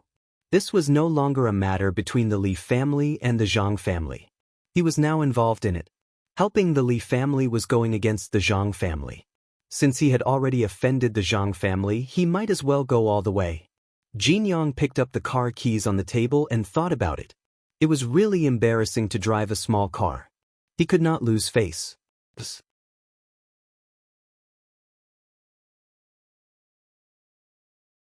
Chapter 33-25. After coming to the capital, Jin Yang had already made a lot of money. Buying a limited edition sports car was not a problem. Thus, Jin Yang decided to buy a car now. When he arrived at the shop, he met a shop assistant who looked down on him. Jin Yang took out his black card and slapped the shop assistant's face. At the same time, he gave a beautiful saleswoman a big order. Jin Yang drove a very dazzling sports car to the Li family. Men were nothing more than showing off their wealth, ability, cars, watches, and women. Although Jin Yang looked down on Zhang Tianbao, he did not want to be outdone by a second generation. He had relied on his own hard work to earn the money. As a second-generation rich kid, relying on his family was not as good as driving a car as him, who came from the countryside. Jin Yang drove very fast. The sound of the sports car's engine was very pleasant to the ears. Soon he arrived at the Li family. Jin Yang got out of the car and walked into the Li family's house. The most eye-catching thing was the bodyguard standing behind Zhang Tianbao. He was wearing a black suit and sunglasses. It seemed that this damn fatty was afraid. He brought bodyguards with him when he went out. But did he think that he would be fine with bodyguards? He knew nothing about power. When Li Guqiu saw Jin Yang, she lowered her head and didn't say anything. Jin Yang sat down and faced Ning Shu. Young Master Zhang, what are you doing here at the Li family's house? Are you here to harass Li Guqiu? Jin Yang threw a grape into his mouth. His posture was very relaxed. In fact, Jin Yang was secretly paying attention to the other fortune tellers on the sofa. Other than bodyguards, there were also fortune tellers. He dared to go out with so many people. What a coward! Ning Shu smiled and said, Brother, why haven't I seen you before? I'm not harass Li Guqiu. I'm Li Guqiu's fiancé. I'm here today for something. For you. Jin Yang frowned. You don't know me? He was so close to the Li family. He did not believe that the Zhang family would not investigate him. Was he pretending to be stupid or did he really not know? But looking at this guy's appearance, even if there was something going on at home, he would not tell him. Ning Shu nodded. I really don't know you. Alright, why are you here? Are you a relative of the Li family? My goal is the same as yours, Jin Yang said directly. This sentence was a provocation. Ning Shu was stunned for a moment, then jumped up and pointed at Jin Yang. Oh, you're actually here for Li Guqiu? What do you mean? What's your relationship with Li Guqiu? Everyone in the capital knows that Li Guqiu is my fiancé. I'm warning you, don't pester Li Guqiu, or I'll teach you a lesson. Jin Yang sneered, I'll return the same words to you. Don't bother Li Guqiu. Don't you know that Li Guqiu doesn't like you at all? It doesn't matter if I like her or not. She's still my fiancé, and she's my fiancé. What are you mistress? Jin Yang almost laughed out loud. Mistress. Tell me, how can I break off the engagement with Li Guqiu? Jin Yang asked calmly. Ning Shu asked, "If you break off the engagement with me, are you going to get married?" Jin Yang frowned. As a physiognomist, marriage was a very serious matter. Some physiognomists were never married and had no children. Even the old man at home didn't have any relatives. For the sake of their family and themselves, most physiognomists would choose not to get married. Except for some physiognomist families that needed to reproduce. He did this because he pitied Li Guqiu. How could he bear to see Li Guqiu marry such a person? Although he didn't have to marry Li Guqiu could find a new happiness. This could be considered a good thing.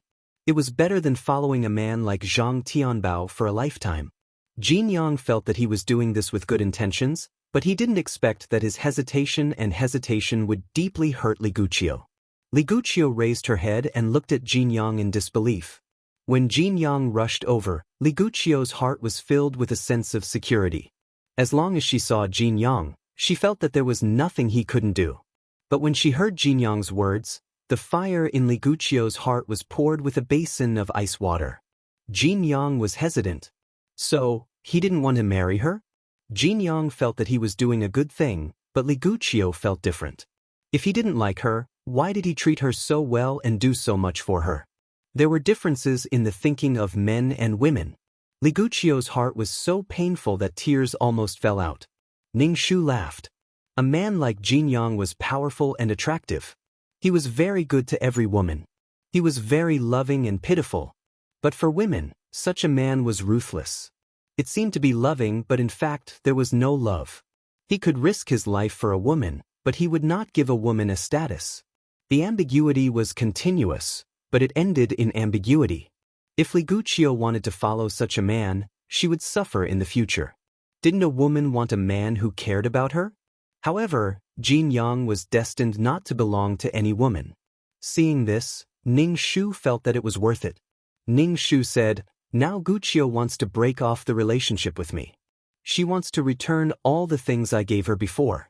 Unfortunately, I don't need these things. What do you think I should do with them? So, I asked her to give me money." Jin Yang said, "You really have no taste." His tone was very disdainful. Ning Shu didn't care about his mockery at all and asked, "I am a businessman. So, you are going to pay for her?" Jin Yang didn't even lift his eyelids. "How much?" "Wait, let me do some calculations. This is last year's limited edition. There are only a few in the world. This is 3 years ago's limited edition." Listening to Ning Shu chatter about the origin of the gemstones, clothes, and jewelry in the box, he couldn't help but be speechless. Now he didn't know whether he should check whether what he said was true or not, or whether he wanted to extort money from the Li family. It was always limited edition. He knew that limited edition was valuable. Ning Shu brushed off the dust and said to Jin Yang, 20 million. This is already a discount. I know that these things are outdated, so I gave you a 50% discount. The original price was 40 million, but I'll only take 20 million from you. You are clearly extorting money. Li Guqiu's father couldn't help but shout. 20 million for a box of clothes and jewelry. Ning Shu spread his hands and said innocently, "When I bought it, it cost that much. And I haven't taken into account the inflation of the prices over the years. If I calculate 20 million is not much." Jin Yang looked at Ning Shu. "You are really asking for a lot." Ning Shu shook his head. "No, you can check the price at that time. I am a businessman. Integrity is the foundation. Our Zhang family does business with integrity. Although there are not many things, they are all high-quality goods. They are all limited edition. Limited edition, do you understand?" You're tuning in to the Passion Pages YouTube channel. We're so grateful for your support, and don't forget to subscribe to join us on this incredible journey through captivating stories. Your generosity through donations truly makes a world of difference, as it's the primary source of revenue that allows me to expand and enhance this channel for you. Thank you from the bottom of my heart for being a part of this adventure.